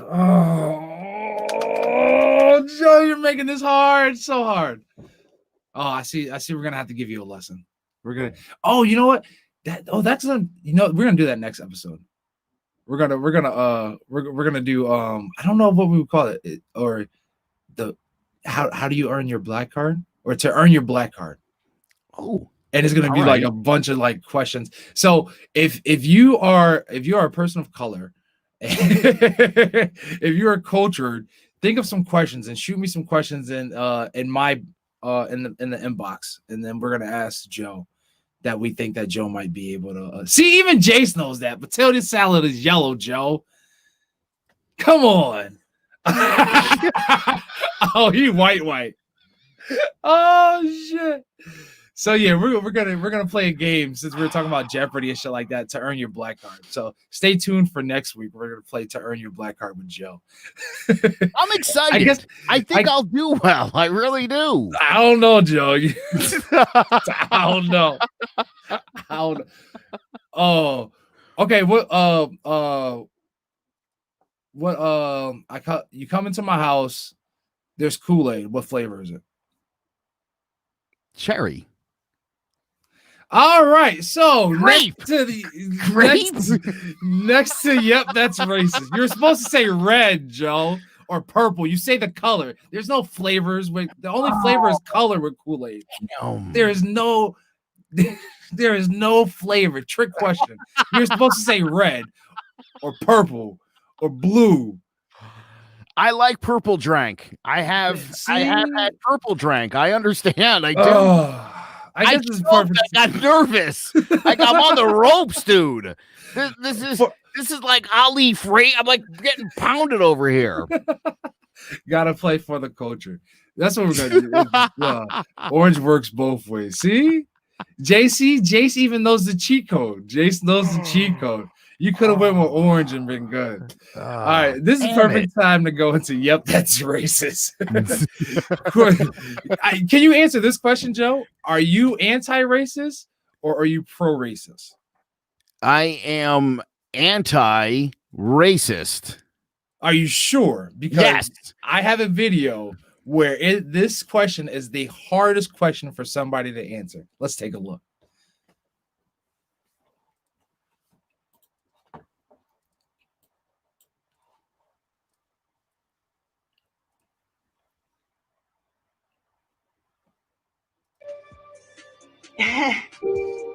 I am. The lady asked if she was racist or anti-racist. It shouldn't be a hard question to answer. Well, it should not be a hard question to answer. Well, it is a hard question. Are you anti-racist or pro-racist? I am pro e pluribus unum. Are you anti-racist or pro-racist? It's not an either or. Are you anti-racist or pro-racist? I can answer the question very easily. I'm anti-racist. Are you anti-racist or pro-racist? Seriously consider pulling their kids out of our school if you are going to be the prevailing thought process about you get two choices. I'm the boss of you. I'm going to control your speech. I'm going to cut you off. I'm going to redirect you. And you either are pro-racist or you are anti-racist. It shouldn't be a difficult question to answer. It is a difficult question to answer because if you don't say that you're anti-racist, then you must be a racist. Right? Yeah. Are you anti-racist Except or I don't pro-racist? think you know what anti-racist means in the academic setting. Bullshit. You haven't done the research that I have. Otherwise, you wouldn't have signed the letter from the high school student that claims that we failed her because we didn't teach her more. I agree, which is why I brought I identified a problem that we were having nationwide. I don't care if it was in our schools. Right. It's a problem. Yeah, of course. And I proposed a solution. Did you now? And you turn it into, are you racist? But are you or not? That is why we have a problem in our schools. No, you're the problem. The heated exchange was part of a debate over banning race curriculum, including anti-racist messaging, which educates kids on racial injustice. Get a clue, lady. So yes, this is yes, you are part of the problem. So the fact that she first and foremost cannot just directly answer, are you anti-racist or pro-racist? I find that to be the easiest question in the entire world. Even if you're a racist, you're probably not an honorable person. It's okay to lie. I mean, really, if somebody was like, if I was the most racist person alive and I was in front of a group and you were like, are you pro-racist or anti-racist? I'd be like, me? Oh no, totally anti-racist. Like, why would you even? And then I don't even know what the fuck what that meant, what Latin phrase she tried to fucking throw out there. But it was like, bitch, that don't matter. Are you fucking racist or not? Like, I'm going to say a whole bunch of words. None of them will be yes or no, and they'll be about how I tried to fix the problem. I find this kind of stuff like troubling. That, and I told you, I think I talked about this on the show a few weeks ago, that this town that I live in had an opportunity. The few black people who lived in town, asked the town to pass an ordinance condemning racism, and the Republicans kept hemming and hawing, and finally said they would put a study together, despite all the black people at the meeting who shared literal personal experiences with racism. They said they would put a commission together, but they couldn't do anything until they got both sides at the table. So the anti-racists and the racist. And who's the racist? You guys. That's bad. That's fucking sick. Like what better way to say we're racists, and we have to talk to our racist cohort to see if they're cool with us saying racism sucks. It's a no-brainer. I don't understand it. But once again, we're still here fucking talking about it because you just can't get a clue. Just can't get it. And what really tricked me out about it is she tried to even bullshit her way through it.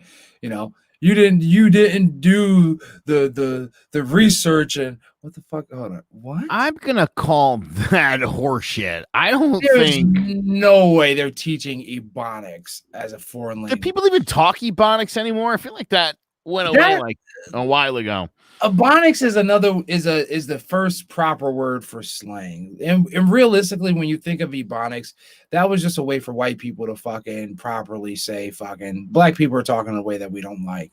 But realistically, it's just a whole different dialect, just like anywhere else. If you go to fucking the Midwest and you say Coke or Pepsi, they're gonna look at you like you're fucking weird. It's called fucking pop. If you know what I'm saying? So it's just like another way of saying slang. I hated the word Ebonics, honestly. Are you nothing against you, Quality Boy? Love you. I'm just starting to rant kind of into that. Ask me this question, Rob. What's up? Are you anti-murder or pro-murder? I'm sometimes murder happens, and I put a group together to try to solve this nationwide problem that we're having. This sounds like a Nazi. Doesn't it? Yes to murder or no to murder. Which is it?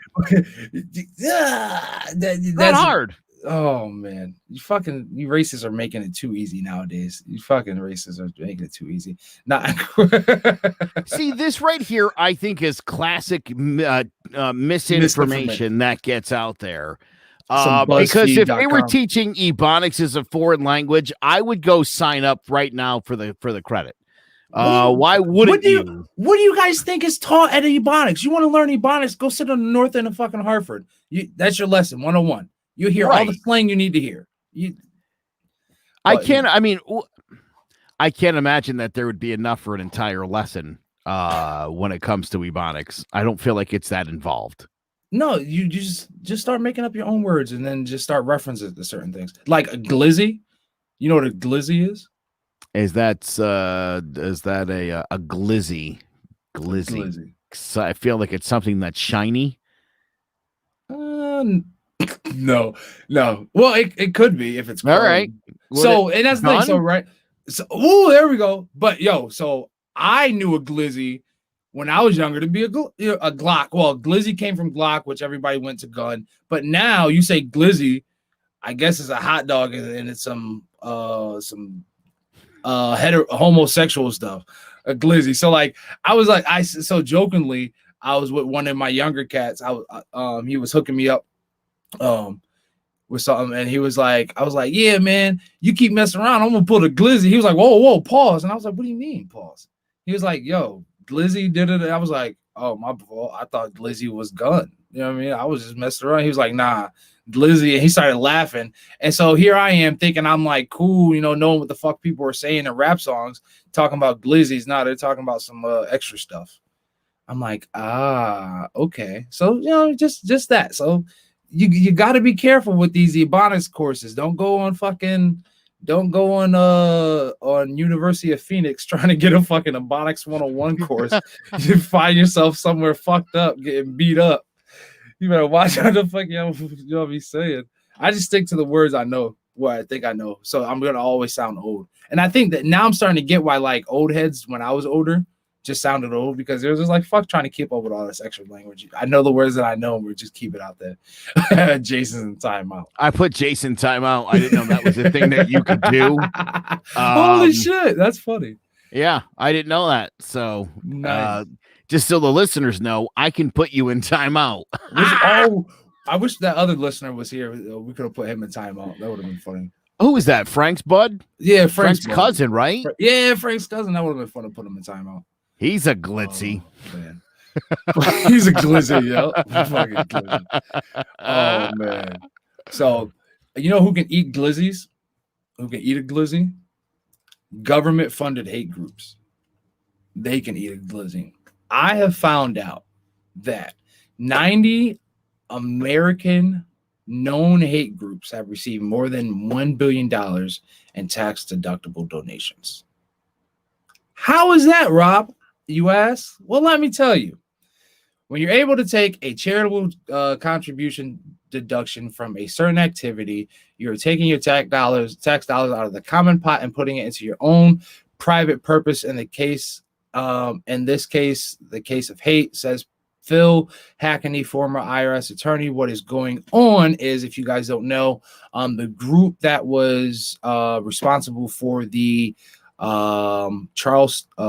Charlottesville massacre, which where a known racist, a known terrorist, a known white supremacist, a known domestic terrorist, a known however else we want to thug, however else you want to title him, ran through a group of protesters and murdered a young lady in Charlottesville. They were being sued, but they're trying to fight that. But in the case of it, this organization was come to find out that they have pretty much paid no taxes due to the fact that they have registered as a charitable donation 3 days after the massacre. 3 days after the Charlottesville massacre, they became a charitable donation. And after doing some research, it's come out that 90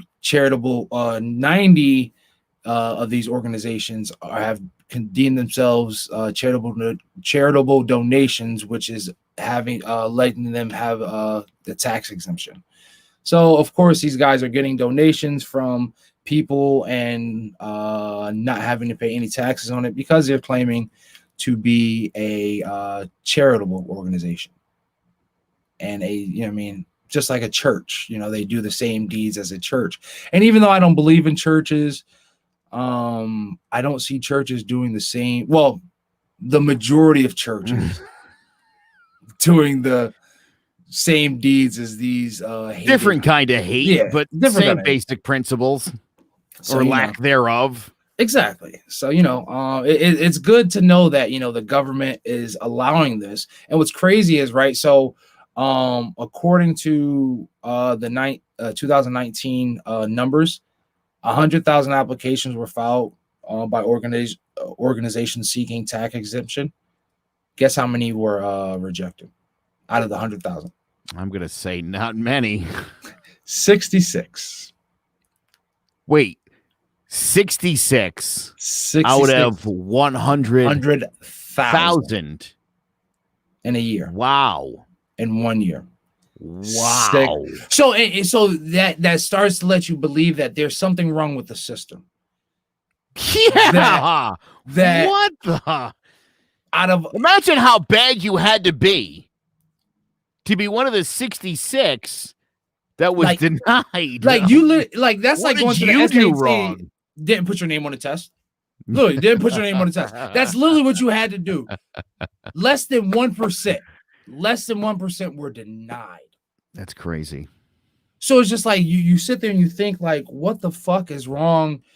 Well, first and foremost, what the fuck is the IRS doing, and what are these qualifications realistically, right? And who's really processing these things? And then, like, what the fraud is going on behind closed doors for only 66? And realistically, what the fuck were those 66 organizations? What was it, a 12-year-old filling the paper out in crayon and post-dated it wrong? I can't imagine what those 66 organizations were, or unless they were just like, hey, yeah, we just hate these people out blatantly, which honestly, I would want to believe that some of these organizations have that kind of speech and have that kind of sentiment on their social media and websites and all that. So it's sickening that our government is allowing this shit to happen. And of course, they're not trying to, there's an investigation going on with it now, but I don't think that we'll see any kind of change, especially if now that you have those Supreme Court justices in there, and then Mitch McConnell looks like he's still going to be running the fucking Senate, especially now with all that bullshit that they just passed and let Pelosi fucking let Pelosi sign, or had Pelosi sign. Well, I'll tell you what, black people, we're going to need you in Georgia. Please black get men on that shit, black dudes. Yeah, come on now. This is some serious shit here, and I hope that people will be fired up and inspired to stop the Republicans from ruining this country any more than they've already been doing it. They fucking dug this shit in the fucking dirt. This is your time. This is your time. Let's take it back. And then when you're done, we'll figure out why the Democrats are such dumbasses, and we can work on that next. But one at a time, I say. And especially those Republicans that you know that y'all fucked up. This is y'all time to actually make it right. And maybe even if it involves you voting against your fucking party, because you know that the first and foremost, the chick that's still running for her seat again, she's fucking crooked as fuck. So fuck her. Oh man, I saw something in the as soon as I looked. Just keep moving. You don't just keep moving. Don't even read it. It was pretty bad. But what was I about to say? Oh, I lost my train of thought. Thanks, Jace. You were speaking intelligently and saying really quality things. Yeah, look, I think this country is in a bad spot, and I think it's easy for people to hide behind things like religion and hide behind different organizations. I mean, don't forget Hamas. One of the great terror organizations in the Middle East, is also the biggest humanitarian group in all of Palestine. So, on the one hand, if you're a Palestinian and you're living where Israel's blockading food and medicine and Hamas is giving it out, and everyone says Hamas sucks because they're a terrorist organization, you might feel a little differently about Hamas and the wonderful charity works that they provide in the occupied city of Palestine. So, look, I think that the government should stay out of religion. And I mean, as far as giving tax donations to, I mean, you're going to want to vet these things a little more period, I guess. The Southern Poverty Law Center has a whole list of groups that you might want to just consider cross-referencing, you tools. Oh yeah, that would be nice. That's nice, and it would be, you know what I mean? Especially you guys can hound me.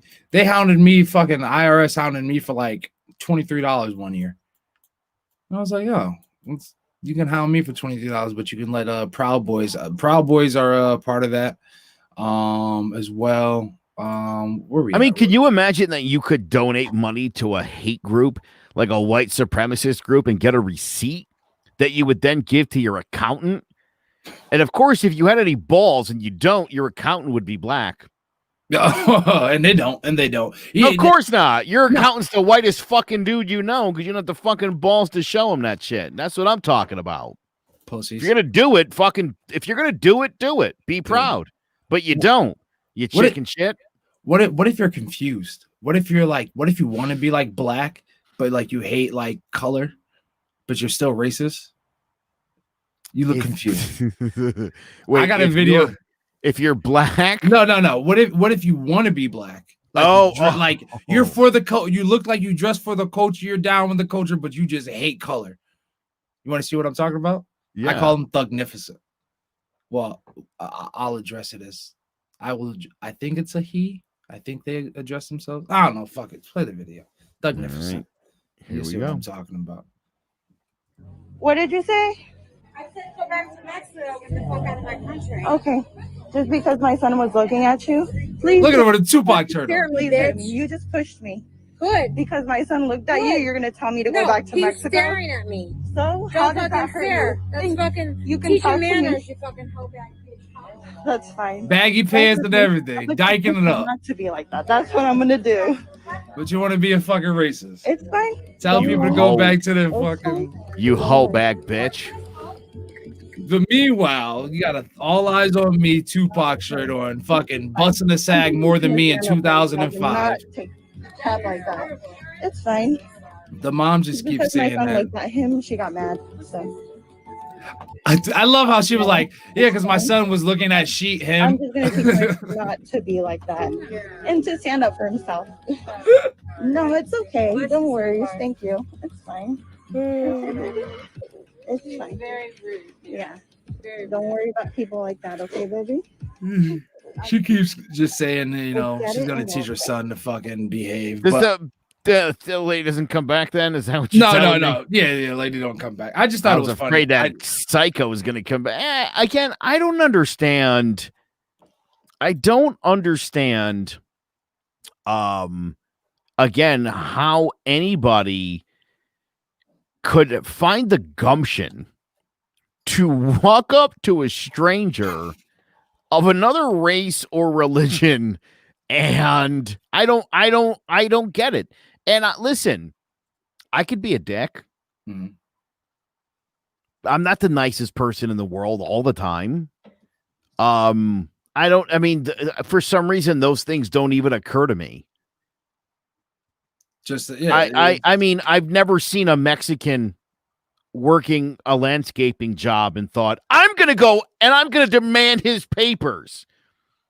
There's something absolutely wrong with you. I've never seen a non-hardworking Mexican. I'm sorry. And if that sounded racist or insensitive, I'm sorry, but I've never seen. Yeah, Rob, that's one of those stereotypes that people hate to hear. I don't think to say that they're not lazy is a compliment. I don't think that you have to apologize for that. Well, it's 2020, you know, some people. Yeah, I feel what you're saying. I think the positive stereotypes are all right. Like people are like, you're Italian, you love pizza. I do. Nothing wrong with that. I'm black and I love fried chicken if it's good. Like KFC is nasty fried. It's not fried chicken. Popeyes is not fried chicken. If you want some fried chicken, come see me. I'll never forget when I was a kid and I found out fried chicken and watermelon was for black people because I thought those are like my literal two favorite foods. You know what's crazy? Like crap. I like watermelon, but I don't like watermelon. if that makes sense. Like I like watermelon, but I hate like cutting it. Like it's such a whole fucking process. And then I always you're doing it wrong. Then I gotta fucking piss all the time. Like it makes me piss all like I get a stomach ache sometimes from eating it. If I eat too much, all the water and stuff, like 10 minutes in, I'm like, oh, I love watermelon, but I hate when this happens. Watermelon artificial. Well, the artificial watermelon used to be my flavor. Like I used to get everything watermelon, like candy, soda. Oh my god, it was nasty. I was like the true like fried chicken and watermelon stereotype growing up. And grape drink. Grape drink, grape soda, and Twix used to be my munchie. Go-to back in the day. Like I used to always have grape soda. Like high school, grape soda and fucking Twix. Fucking all the time. The seeds are a pain in the ass. Yeah, and I'm sorry. Like everybody's like, oh, get seedless. I'm not eating that modified. I'm sorry. Like that's not natural. Not eating any unnatural fucking watermelons.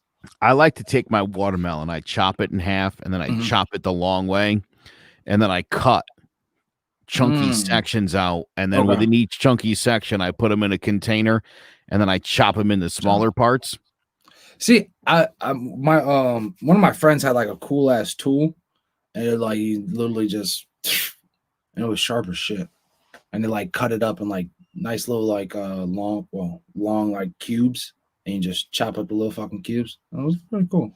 I've also had seedless watermelon, and I don't care if it's made in a lab. It is actually better. It is. Yeah. It tastes better. It's the same, but there's no seeds in it. You don't get the joy like spitting it out. Like, see, yeah, like that's the fucking joy. That's like getting sunflower seeds and don't want to fucking crack the fucking shell. Yeah, listen, fair. That's funny. I'm just saying, if you're eating watermelon and you're like down by the creek, you know what I mean? You're hanging out with your buddy. I'm usually eating watermelon in like my kitchen. You don't know how to spit a seed in the sink, or you know. Let me tell you, when I was a kid, I had bunk beds with my brother, and I would pick my boogers. And I would flick them I was young. I would flick them across the room, and there was a radiator on the other side of the room. Oh, Jesus, not but dry boogers. And I would flick it, and I would wait to hear like the ding. Nailed it. Yeah, it's funny you say that, because a few years later, I went over to it, and I could only imagine, especially during the winter when those boogers hit that hot, that hot baseboard, boy. Yeah, just like booger snots, just it's gross. Oh God, no. Oh man, see that's crazy. Oh man, so this next oh no, we did it because I almost didn't want to play that Thugnificent video just because it was kind of short and whatever, and I didn't think that we would be able to actually stretch it. I was gonna say we should miss it, but we actually played it. That's how fucking tired I am, and just how fed up I am with today. I feel you. It's so fucking done. So fucking done. But something that I found interesting, this actually happened recently, right? So former President Obama has actually started speaking out on the defund versus reform the police debacle. Former President Obama says, let me pull it up. Exactly, because I had the small quote, but I have a full. Where's my matter? Oh, I'm so sorry. This is so unprofessional. Anyways, he goes, I guess you can use a snappy slogan like defund the police, but you lost a big audience the minute you say it, which makes it a lot less likely that you're actually going to get the changes you want done, which actually makes a lot of sense when he says it, and I can see.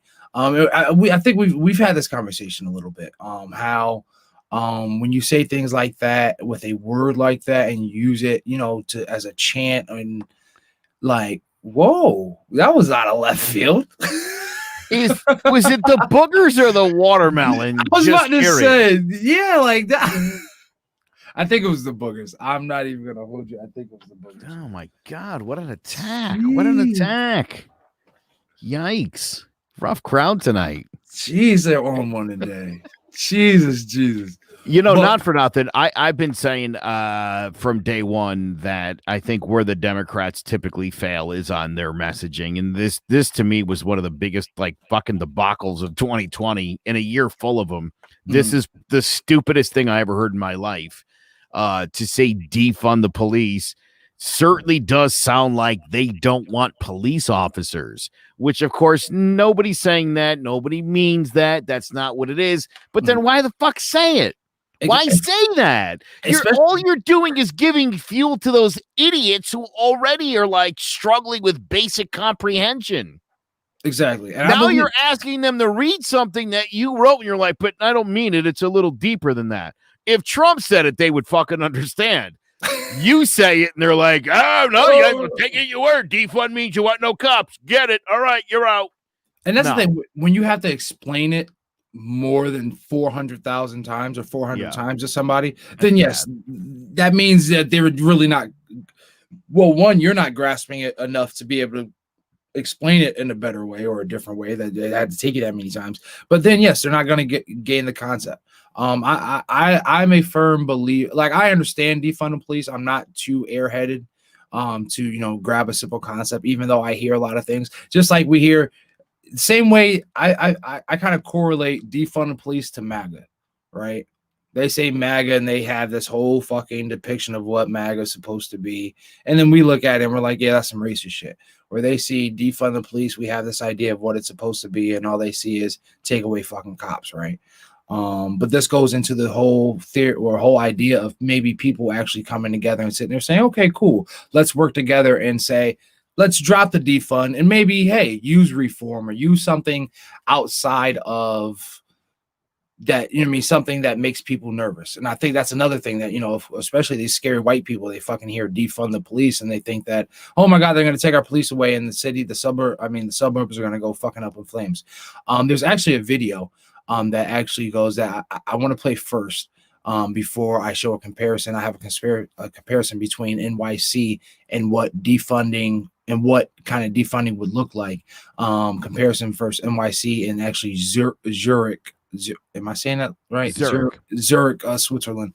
But we'll play the video first. And this brother here, he explains a little bit better on Twitter what defund looks like and what a city, actually Syracuse to be exact, should look forward to or look at as an example for defunding or not defunding, but reforming the police. What percent of the police live in the city? About 5% or so. 5%, so 95% don't live in the city. Yes, so when you say that the vast majority of the percentage goes towards salaries, etc., fringe benefits, that means that they take their money on 81, go to outside the city, pay taxes in those communities that have some of the best schools while we have an underfunded school district. $60 million up. So I just want to put into context what we're talking about, because it's really easy to say, Mayor, and with all due respect, I like you, but that was a very politician answer.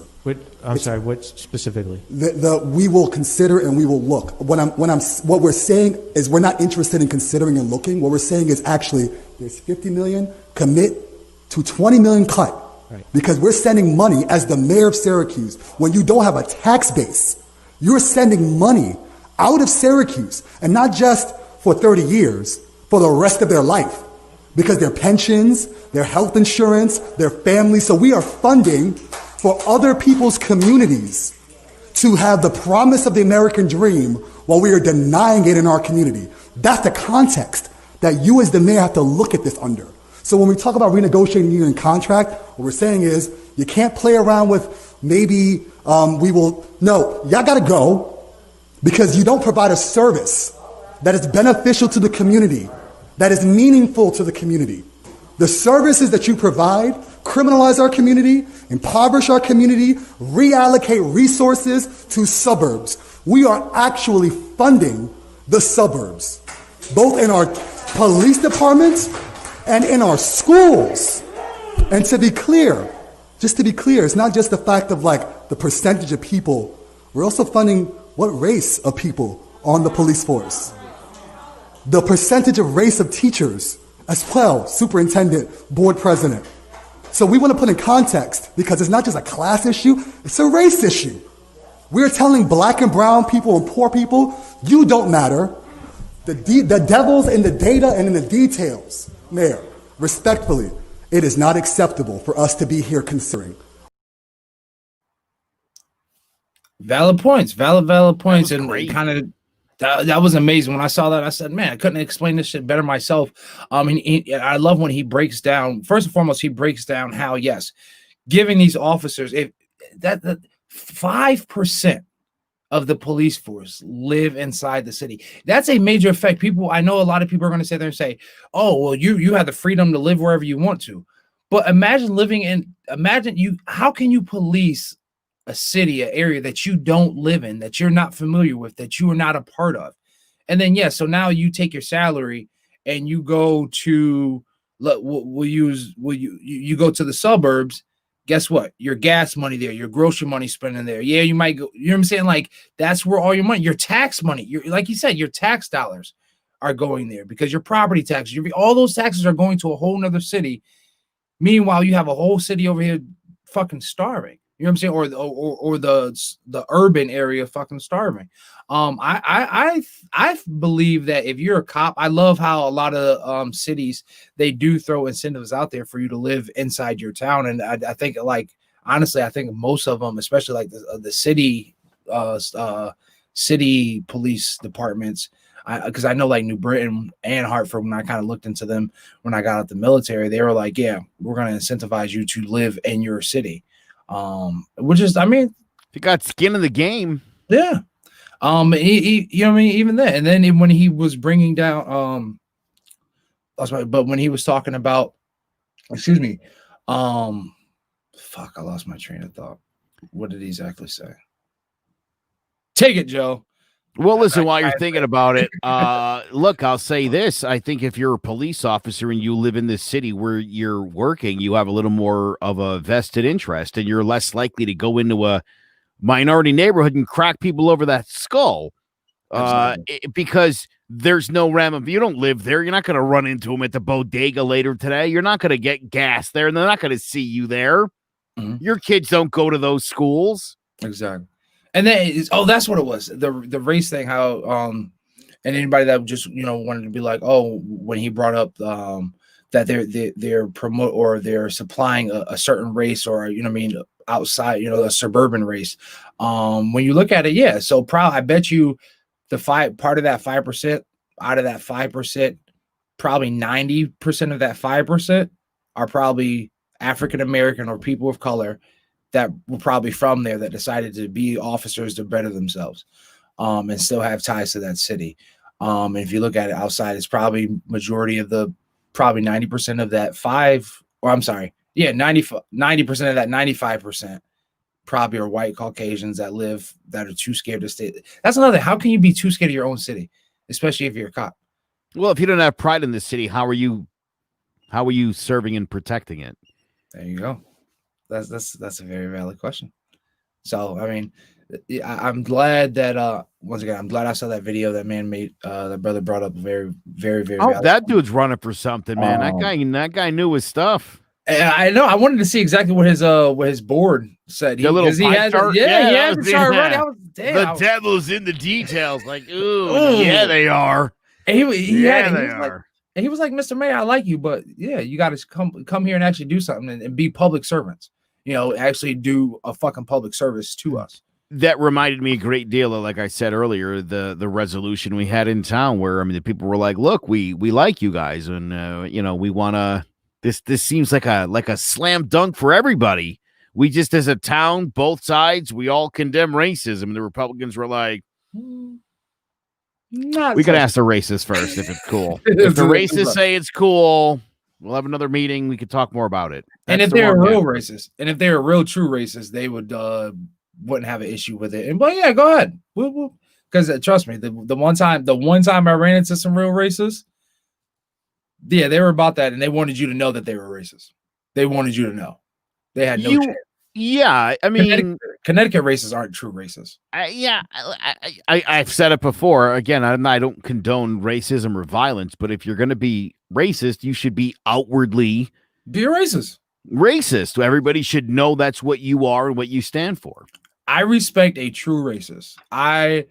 As somebody that has stood face to face within 2 feet, no, within breathing distance to somebody, a Klan member, I respect him more than the fucking bullshit. I mean, the bullshit fucking wannabe fucking. Oh, I say the hard ER in my fucking bedroom because I think it's fucking funny with my friends when we do frat parties. Like, no, y'all aren't fucking racist. You're just fucking, you're stupid.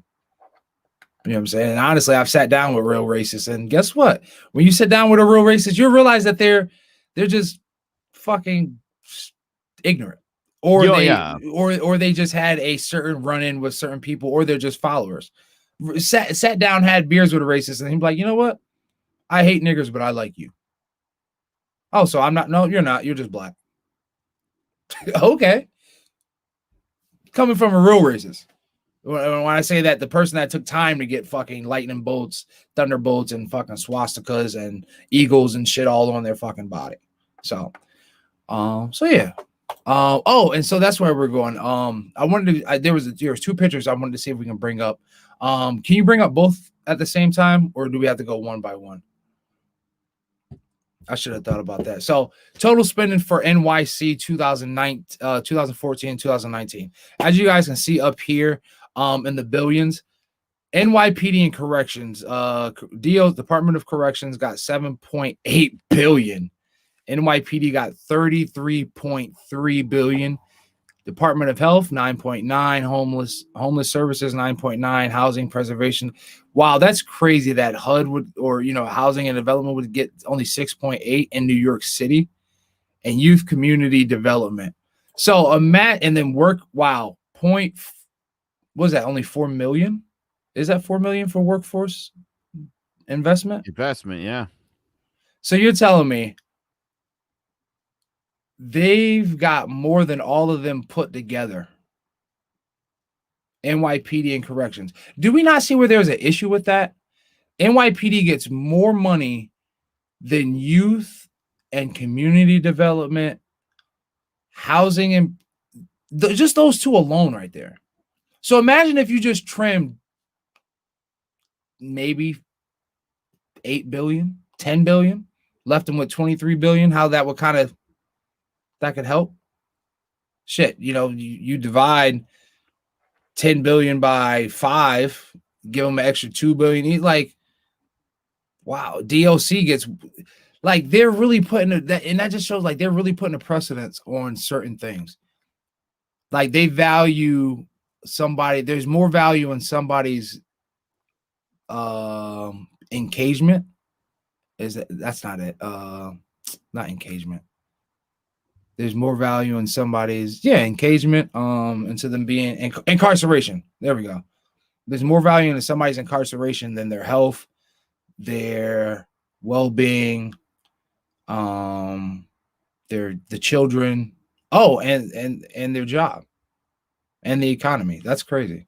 So now let's go ahead and look at Switzerland, because I know Zurich will be able to see it. Okay, so a lot of this spending and province of Zurich 2017. Zurich is the largest city in Switzerland. Education. Damn, is this billions? Oh, damn. So education, healthcare. Education and healthcare are their top tiers. Oh, social welfare, finances and taxes, traffic number 2. So I would assume that their traffic and their streets are phenomenal. In that percentile. Legal protection, security number 3, administration with that cultural. That's interesting. And now do we see, and now to think about it, a lot of people say like Switzerland is like a very safe place, right? Mm-hmm. Like everybody says like Switzerland's amazing. Switzerland has like amazing healthcare, like from what I hear. And we see why. And then, I heard a couple people say, well, it's their gun laws and everything are different, and just like the legal structure. But in comparison, I looked it up. It's just as hard to get a gun in New York City as it is in Switzerland.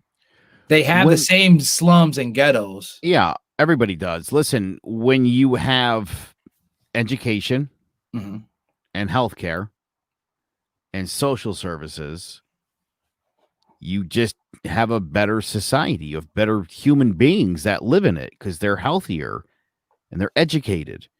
So they don't struggle to get jobs and they don't have to resort to crime because they can't get jobs because they don't have education. And when they get desperate and their health is failing, again, crime, steal medicine, whatever. You don't understand when you're investing in your people, in your society, that you're improving it in a lot of different places. And the effects might not seem obvious, but in the long run, they generally are. Again, you want to keep people out of jail. We want to cut the school to prison pipeline in the inner city. I mean, that's been a problem in this country for like 30 years now. This idea that we're pretty much setting up Black and Hispanic kids in the inner city to just go to jail after they graduate from high school. It's a disgusting thing. It's a stain on America. It's something that's for sure gotta get fixed. There's got to be some changes made, and I don't know how most people just don't understand it. And I don't get it. It should be obvious, but again, educated, healthy people who are financially secure don't cause crime. I mean, there would be no need to, because everybody has their basic needs and necessities. Think about it, like if everybody was a millionaire, you think everybody be playing like trying to rob other motherfuckers? No, I'm good. I'm set. It reminds me of the movie. You ever was it Out of Time with Justin Timberlake? Where like, oh Jesus, Joe, how many movies have you watched? I don't know that. No, I don't know that one. This is a white movie. This has Dakota Fanning and Justin Timberlake. So what it is you in this fantasy world. Well, I guess in the movie, right? Time is your currency. So if you on your arm you have a clock. If your clock runs out, you run out of time. So you work for time. Like you get paid with time. You pay for your food with time. If you go on a bus ride, you have to scan your arm and you take away like 12 hours. You know what I'm saying? So like one of the things is, and I'll spoil it because it's an old ass movie and you can watch it. But anyways, I'm not seeing it. You're not watching it. So Justin Timberlake. So good old JT, he's like the main character, but like, so his mom, one of the scenes, they're like, of course they're scraping for time, right? But one of the scenes is his mom's, working hard, and then she has to hurry up and get home because it's her birthday. And he, oh geez, what you got? Beat up by a spider? What in God's, like a kamikaze or something? It was like a little, I don't even know what you'd call that. That's a little funny. mite or something. It had wings and it flew. I've never seen that before. Uh-oh. It's weird. Oh, here's the here comes the apocalypse.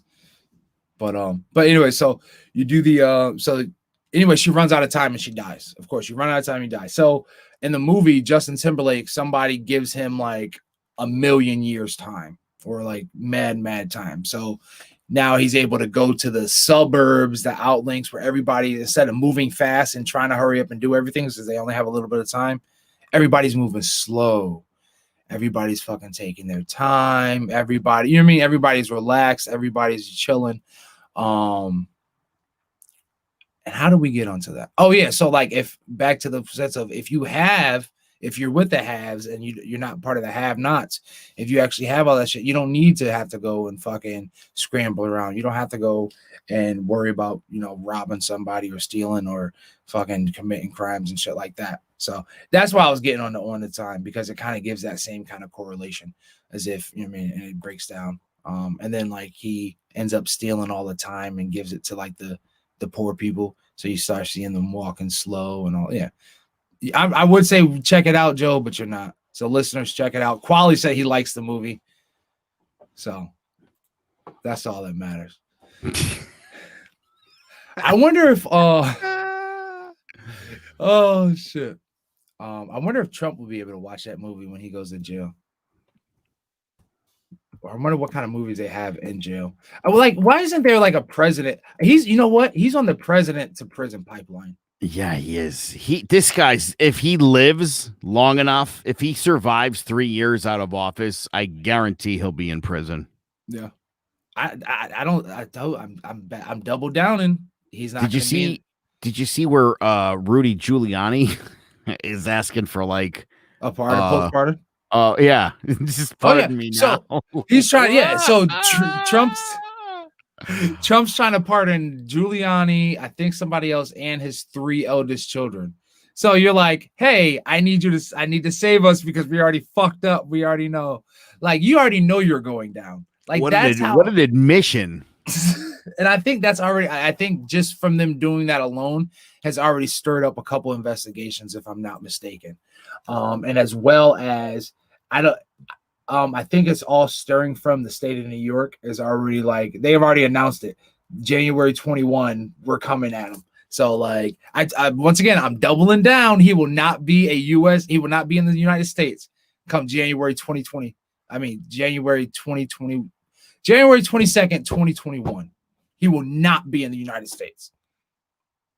He's gonna, I'm going on vacation, and he's never coming back. That was solid. Bro, he's not even going to be at the inauguration on January 20th. He'll already be gone. If he's smart, he'll be in Switzerland by then. Oh my God. Do you think like that, like he leaves probably a couple of days before? Yeah. Like the White House is gone empty, probably like a week out. If you told me like January 4th, you're like, wow, we haven't seen Trump in about 3 or 4 days. Yeah. And you won't. You won't. Yeah. He's gone. He's gone. Yeah. Could you totally see that guy just like walking? Just like, I'm out. Fuck this. Oh. I wouldn't be surprised if Trump tried to pardon himself. He's already tried to talk about it. He's already fucking tried. And then what is it? The Justice Department is already investigating potential bribery schemes for his pardons. Wow. So you're just like, really? Well, when a dude owes $400 million, I'm sure he's selling anything he can get his hands on. I had the list of the people that he's pardoned, because there was a couple. I wanted to see if it was true, because Switzerland, now he's gonna go hang out with his bro Putin of Russia.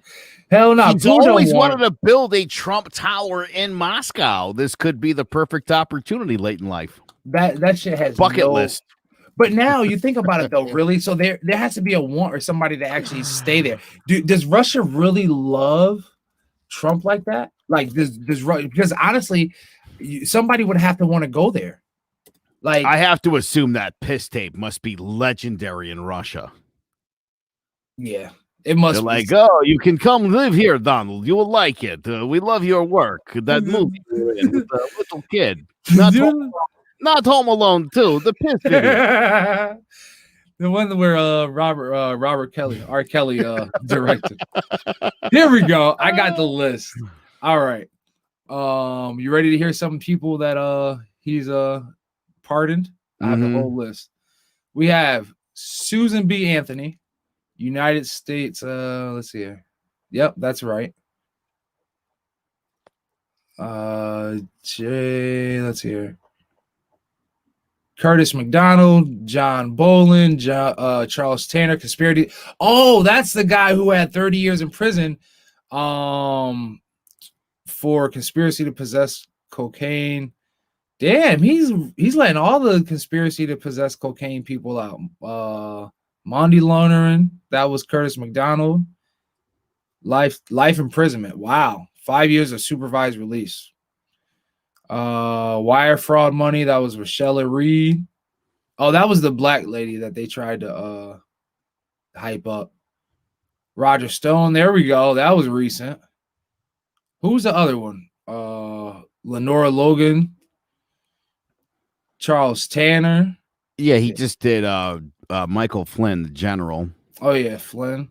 Yeah, he's. I noticed. Everybody. Paul Manafort's got to be like, all right, with pardons. When's mine coming? He's trying. So apparently, I didn't even realize it. But apparently, I guess presidents just say fuck it the last couple months or last couple weeks, and just like, hey, we're gonna just And that's what I'm saying. Like, I don't want to just make it seem like Trump's just doing some off the wall shit, because apparently other presidents have as well. But hold on? Do you remember our idiot friend used to scream Marbury versus Madison Yes. in defense of things he didn't understand? Yes. Well, I did some research on Marbury versus Madison, and it didn't prove anything he ever said. But what it actually was about was John Adams appointed this guy Marbury to a judicial spot. He's supposed to be a district judge, and they forgot. Nobody ever delivered the letter. And so when Jefferson took over, he was like, Marbury, fuck that guy. Don't give it to him. We'll put somebody else on the court. Shit. And so Marbury sued, and he was like, that was mine. They just didn't give it to me. And the Supreme Court ruled that they can't, that they basically were like, well, what Jefferson did was fucked up, and Marbury should have got his judgeship. That's well, we're the judiciary. We can tell you what should have happened. We can't enforce it. That's bullshit. And so Marbury never got to be a judge. So again, that has nothing to do with what he said. But that's certainly a thing. And yes, that was my Borat voice. My wife. Nice. I'm so glad good. Borat came back in 20. I actually watched that movie, and then I made my kids watch the first movie. I love that guy. He's great. I still haven't watched it yet. But every time I scroll past it on Amazon Prime, I'm gonna have to finally just click on it and watch it. There was something else fucking Trump was. He just got, not to say in trouble for, but he's threatening. Oh, the social media thing where he's threatening to cancel the defense plan over until the let me get it. Yo, this motherfucker's gonna cancel Christmas. He's in a bad mood. Oh no, did you see the video with Melania and the beautiful Christmas setup she did this year now? Yeah. You know, they can't cancel Christmas now. That's the only thing that they're hyping. She hates that shit. Poor Melania. They're making it seem like she loves it now. No, she's not a fan. You saw? Did you catch any of that woman who one of her friends secretly was recording their conversations? Yeah, and wrote a book, and that was one of her things. Was she was like, "I fucking hate the Christmas. Nobody liked the Christmas. I got to make the tree. Why do I have to do this?"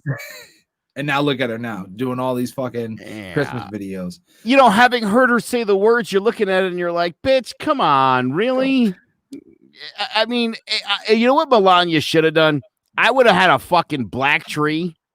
Just a black tree, dead. Sparkling. Just like a dead-ass looking black tree. And I would have put it right in the fucking main hallway, and I'd been like, hey, America, you could kiss me in the Donald's ass. That would have been hilarious. I don't care. Do you? Oh man. Well, I know what I do care about. I care that that this idiot's playing around with our defense policy bill. And he is threatening to veto this year's defense policy bill if lawmakers will not meet his last-minute demands to overhaul the tech industry's prize liability shield called Section 230. Part of Section 230 of the 1996 Communications Decency Act. Pretty much Trump is saying, hey, Twitter, Facebook, Instagram, social media, the internet is not allowing me to say nasty, inappropriate, untrue things. So if you guys don't make them stop, I'm going to jeopardize the safety of our whole nation. Do you idiots see what you guys have now put us through with this dummy? We literally have a child playing with the safety of the United States, but you guys fucking let this shit go on and still fucking let this shit go on, supporting him by sending him funds, paying off his debts, praising this dude, still calling this fucking a fake election. Like, y'all are fucking idiots.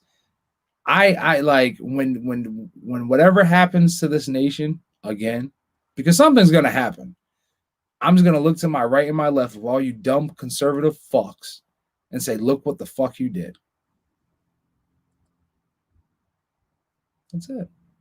All you fucking emotional oranges can eat a fucking dick.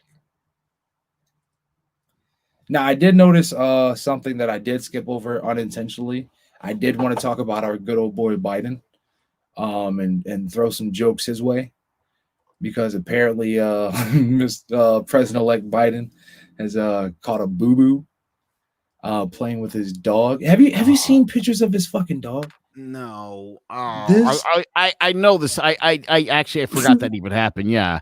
With the dog like broke his rib or some shit. his foot, his dog fucking What does he have? Marmaduke? Who was his dog? Yeah, he has like Marmaduke's fucking grandfather. Oh no, I gotta look at this. Fucking Major. So his dog Major, he has a fracture in his foot playing with fucking Major. Major's a fucking beautiful, beautiful dog. I wish I remembered the actual I was about to say model. But type of is it he's a German Shepherd? It's fucking huge. No, that's not okay. So Major he has 2 dogs. Okay. The other one looks like fucking Marmaduke, I think. Is it this little thing? No, he has 2 big ass fucking dogs. Yeah, no. All right, hold on. Ready? Got it. I got it for you. We'll get this up here in a second. This is the dog that took down the president. Oh yeah, there we go. Oh yeah, the German Shepherd.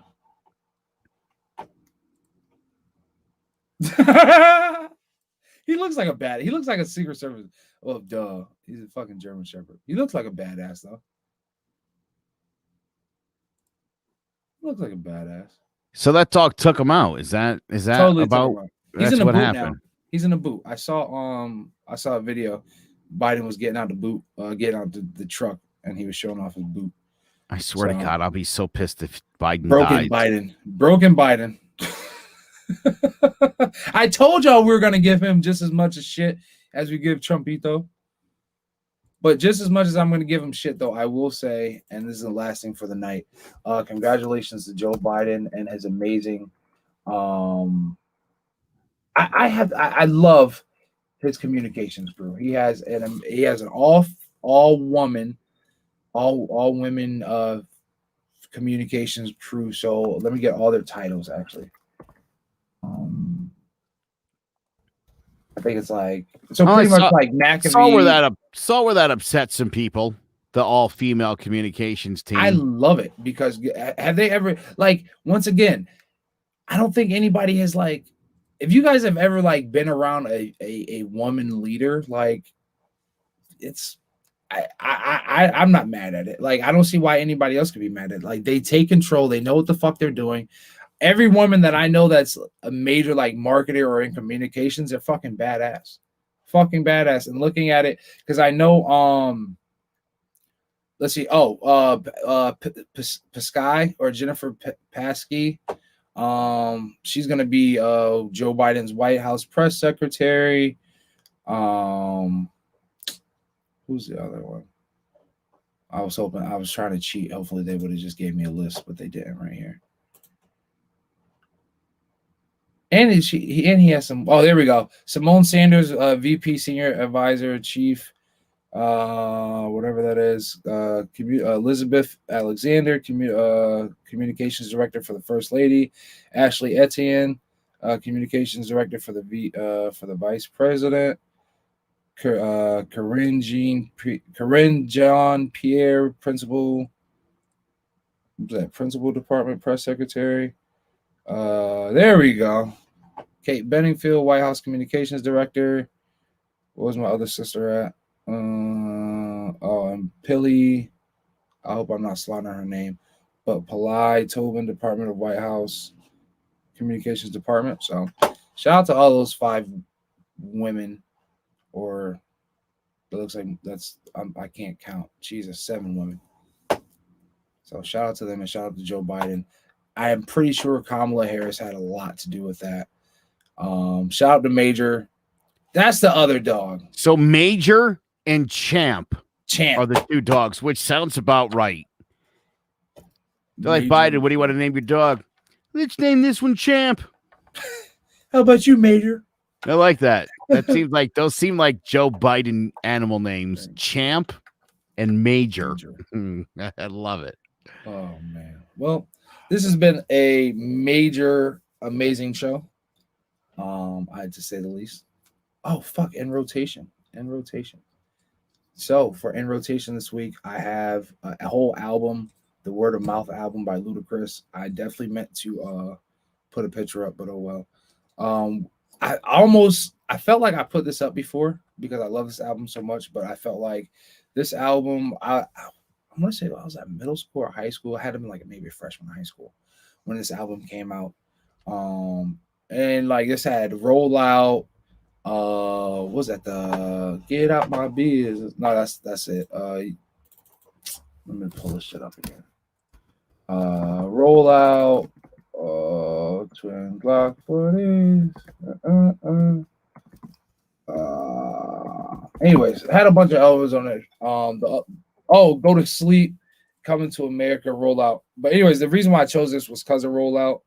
Because I want y'all motherfuckers to roll out my fucking business if y'all ain't helping me out. Get the fuck back if you're gonna be in my way and not trying to help me be successful and my team be successful and things. And move, bitch, get out the way because we're coming out. We're coming through, coming out, and taking over. And area codes. Want that handful of Luda cash right there. There we go. Yeah. And I remember getting that album too. I had when I say album, not album, CD from the CD store from Strawberry Records. I remember getting it. I was with one of my buddies from middle school. I can't remember exactly who, but I like. Do you remember the smell of a CD booklet? Oh yeah, I miss the smell of a CD booklet. And you're like, why would you be smelling a CD booklet? Because we used to pull them out and read the fucking things and actually look at like the credits and shit like that. So I miss those kind of days. Especially on I think like on hip hop albums, because you never know who you would see get a writing credit on stuff. Fuck yeah. That always really I was always like look at that. I used to love that kind of stuff. Oh yeah. I look at all the producers, fucking executive, especially who would mix, like all the mixers and shit like that. Still to this day, one of my favorite producers and just audio guys, sound guys, Parks from he's the engineer, the sound engineer for Joe Budden and his podcast. He's been I think Joe Budden's like fucking sound engineer forever, but like he's fucking phenomenal. When I used to mix and mingle into the DJ / producer things back in the day, I used to really mimic his style and DJ Premier and all them. Great show this week. Definitely we'll be back to Quali. We'll be back. We're gonna have to get Quali on the show, man. I think we're gonna have to do like you know what I want to do? I want to do like there has to be a way that we can like maybe like bring our listeners on the fucking like as we're doing it. Like if we're talking about something and like one of our guests wants to like chime in, we can like shoot them a link real quick or something, or like get them in and like talk about it. Because or even just have our guys on the show. I think we could have people literally chime in by send your email address when the show starts if you'd like to jump on. And if you're commenting intelligently, as you know I like, in the comment section, we'll literally send you a link and pull you into the show. Sounds good. I like that fucking plan. That'd be awesome. If you guys are too scared to get on the show, you can go ahead and hit us up at that beautiful number down below. 860-342-8711. That line's actually went dry. I think the fucking the car dealership place is finally closed down because nobody's finally hit them up anymore, and they haven't been getting any kind of like sales calls anymore from that number. So hey, the line's free, y'all. It's all ours now. I don't know what the fuck was happening before, but the line is ours. For some reason, I used to get like text messages from it that was like, hey, do you have this car in stock? Hey, I want to come see this. Or, hey, why was my application denied? And I'm like, this is a podcast line. I don't know about you guys, but I guess they must have owned the number before. Fucking Google numbers. Never get a Gmail Google number. See what happens. You see what you got to deal with.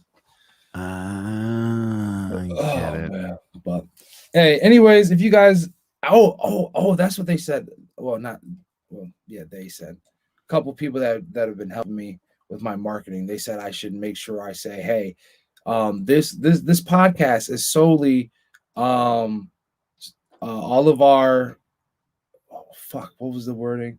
All of the proceeds or all of the funding for this podcast comes from, you guys buying merch and, sharing this and commenting and, all that. So yeah, this shit's like PBS, motherfucker. We get by donations by wonderful people like you. Exactly. What do you need? A fucking tote bag? Come on, start buying some merch. If you guys fucking like this content, if you guys like watching this, share. Even if you don't want to buy any merch, you guys should be sharing every episode.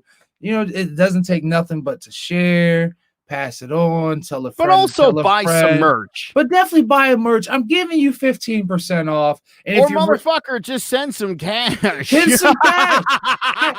I'm gonna be super honest. I haven't paid my fucking producer in like fucking 2 months. Well, like 3 months now because I'm unemployed as a motherfucker. But come on, give me some cash at me so I can cash app Joe and pay my producer, man. Come on, if y'all love to see this show, come on. We're not tacky. We'll take cash. We'll take or merch. Or whatever you need. Either way. Come on now, y'all. But yeah, if you guys love us as much as we love you guys, definitely give us a shout out, give us a share, send us some cash, buy some merch, buy a bunch of merch. There's going to be new merch dropping January 1st, 2021. So you guys look out for that. And also, hey, if you guys really want to support, go ahead and follow 917 Stones. Go ahead and get yourself a $20 raffle ticket. It's only $20. They're Air Force Ones. Think about it, right? Every girl under the age of fucking 30. No, fuck that. Because guess what? I see every pretty much female in New England with a pair of all white low Air Forces. Black, white, Hispanic, whatever you are, especially 25 and under. You can win a pair of Air Forces whites, give them to your girlfriend, or guess what? Even if you're not in a size 8, if you win the raffle, I will make them in your size and your girlfriend's size and your mama's size and your dog size. I will customize a certain pair, but hey, it's a $20 fucking raffle ticket. You can get a pair of all white customized Swarovski crystallized Air Force Ones for $20. Hell, you get 2 tickets, that's $40. You got some dope ass shit that's worth a lot more. All right, and it's a dope ass gift. I promise you. You give it to your sister, you give it to your girlfriend, your mother-in-law, somebody. They're gonna love those shoes no matter what. And it's a dope collector's item, I think too. Because guess what? If I start fucking getting big here in Bush, like damn, I wish I would have had his first collaboration. Listen, for $20, you could do a lot worse with a raffle ticket. And like the Connecticut Lottery used to say, you can't win if you don't play, motherfucker. Now, I added that last part. I love it. And on that note, we're out of here. Thank you guys for watching. It's been a great week. Great episode. We'll see you next week. Once again, I'm Rob Benjamin, Joe Guire. This is I'll pitch you off shortly. Good night. I will get it right one day. Hey, remember how many times you used to do the messages for your voicemail? It goes something like this. What's going on, everyone? Thanks for locking into another episode of I'll Piss You Off Shortly. This is the podcast where we debate everyday issues, pushing your thought process beyond what's normal. The topics discussed here are meant to be intense, promote growth, and at times may have you feeling a little bit uncomfortable. Me too, a little bit. We may not always agree, and we will more than likely have varied opinions. But with that being said, I can't promise to be your favorite podcaster. Neither do I want to. But I can promise to be transparent, fair, and open-minded. So please, if you think you've got the stamina, passion to debate, analyze, and challenge the normal, please take a number. I promise you, I'll piss you off shortly. Hey, mama.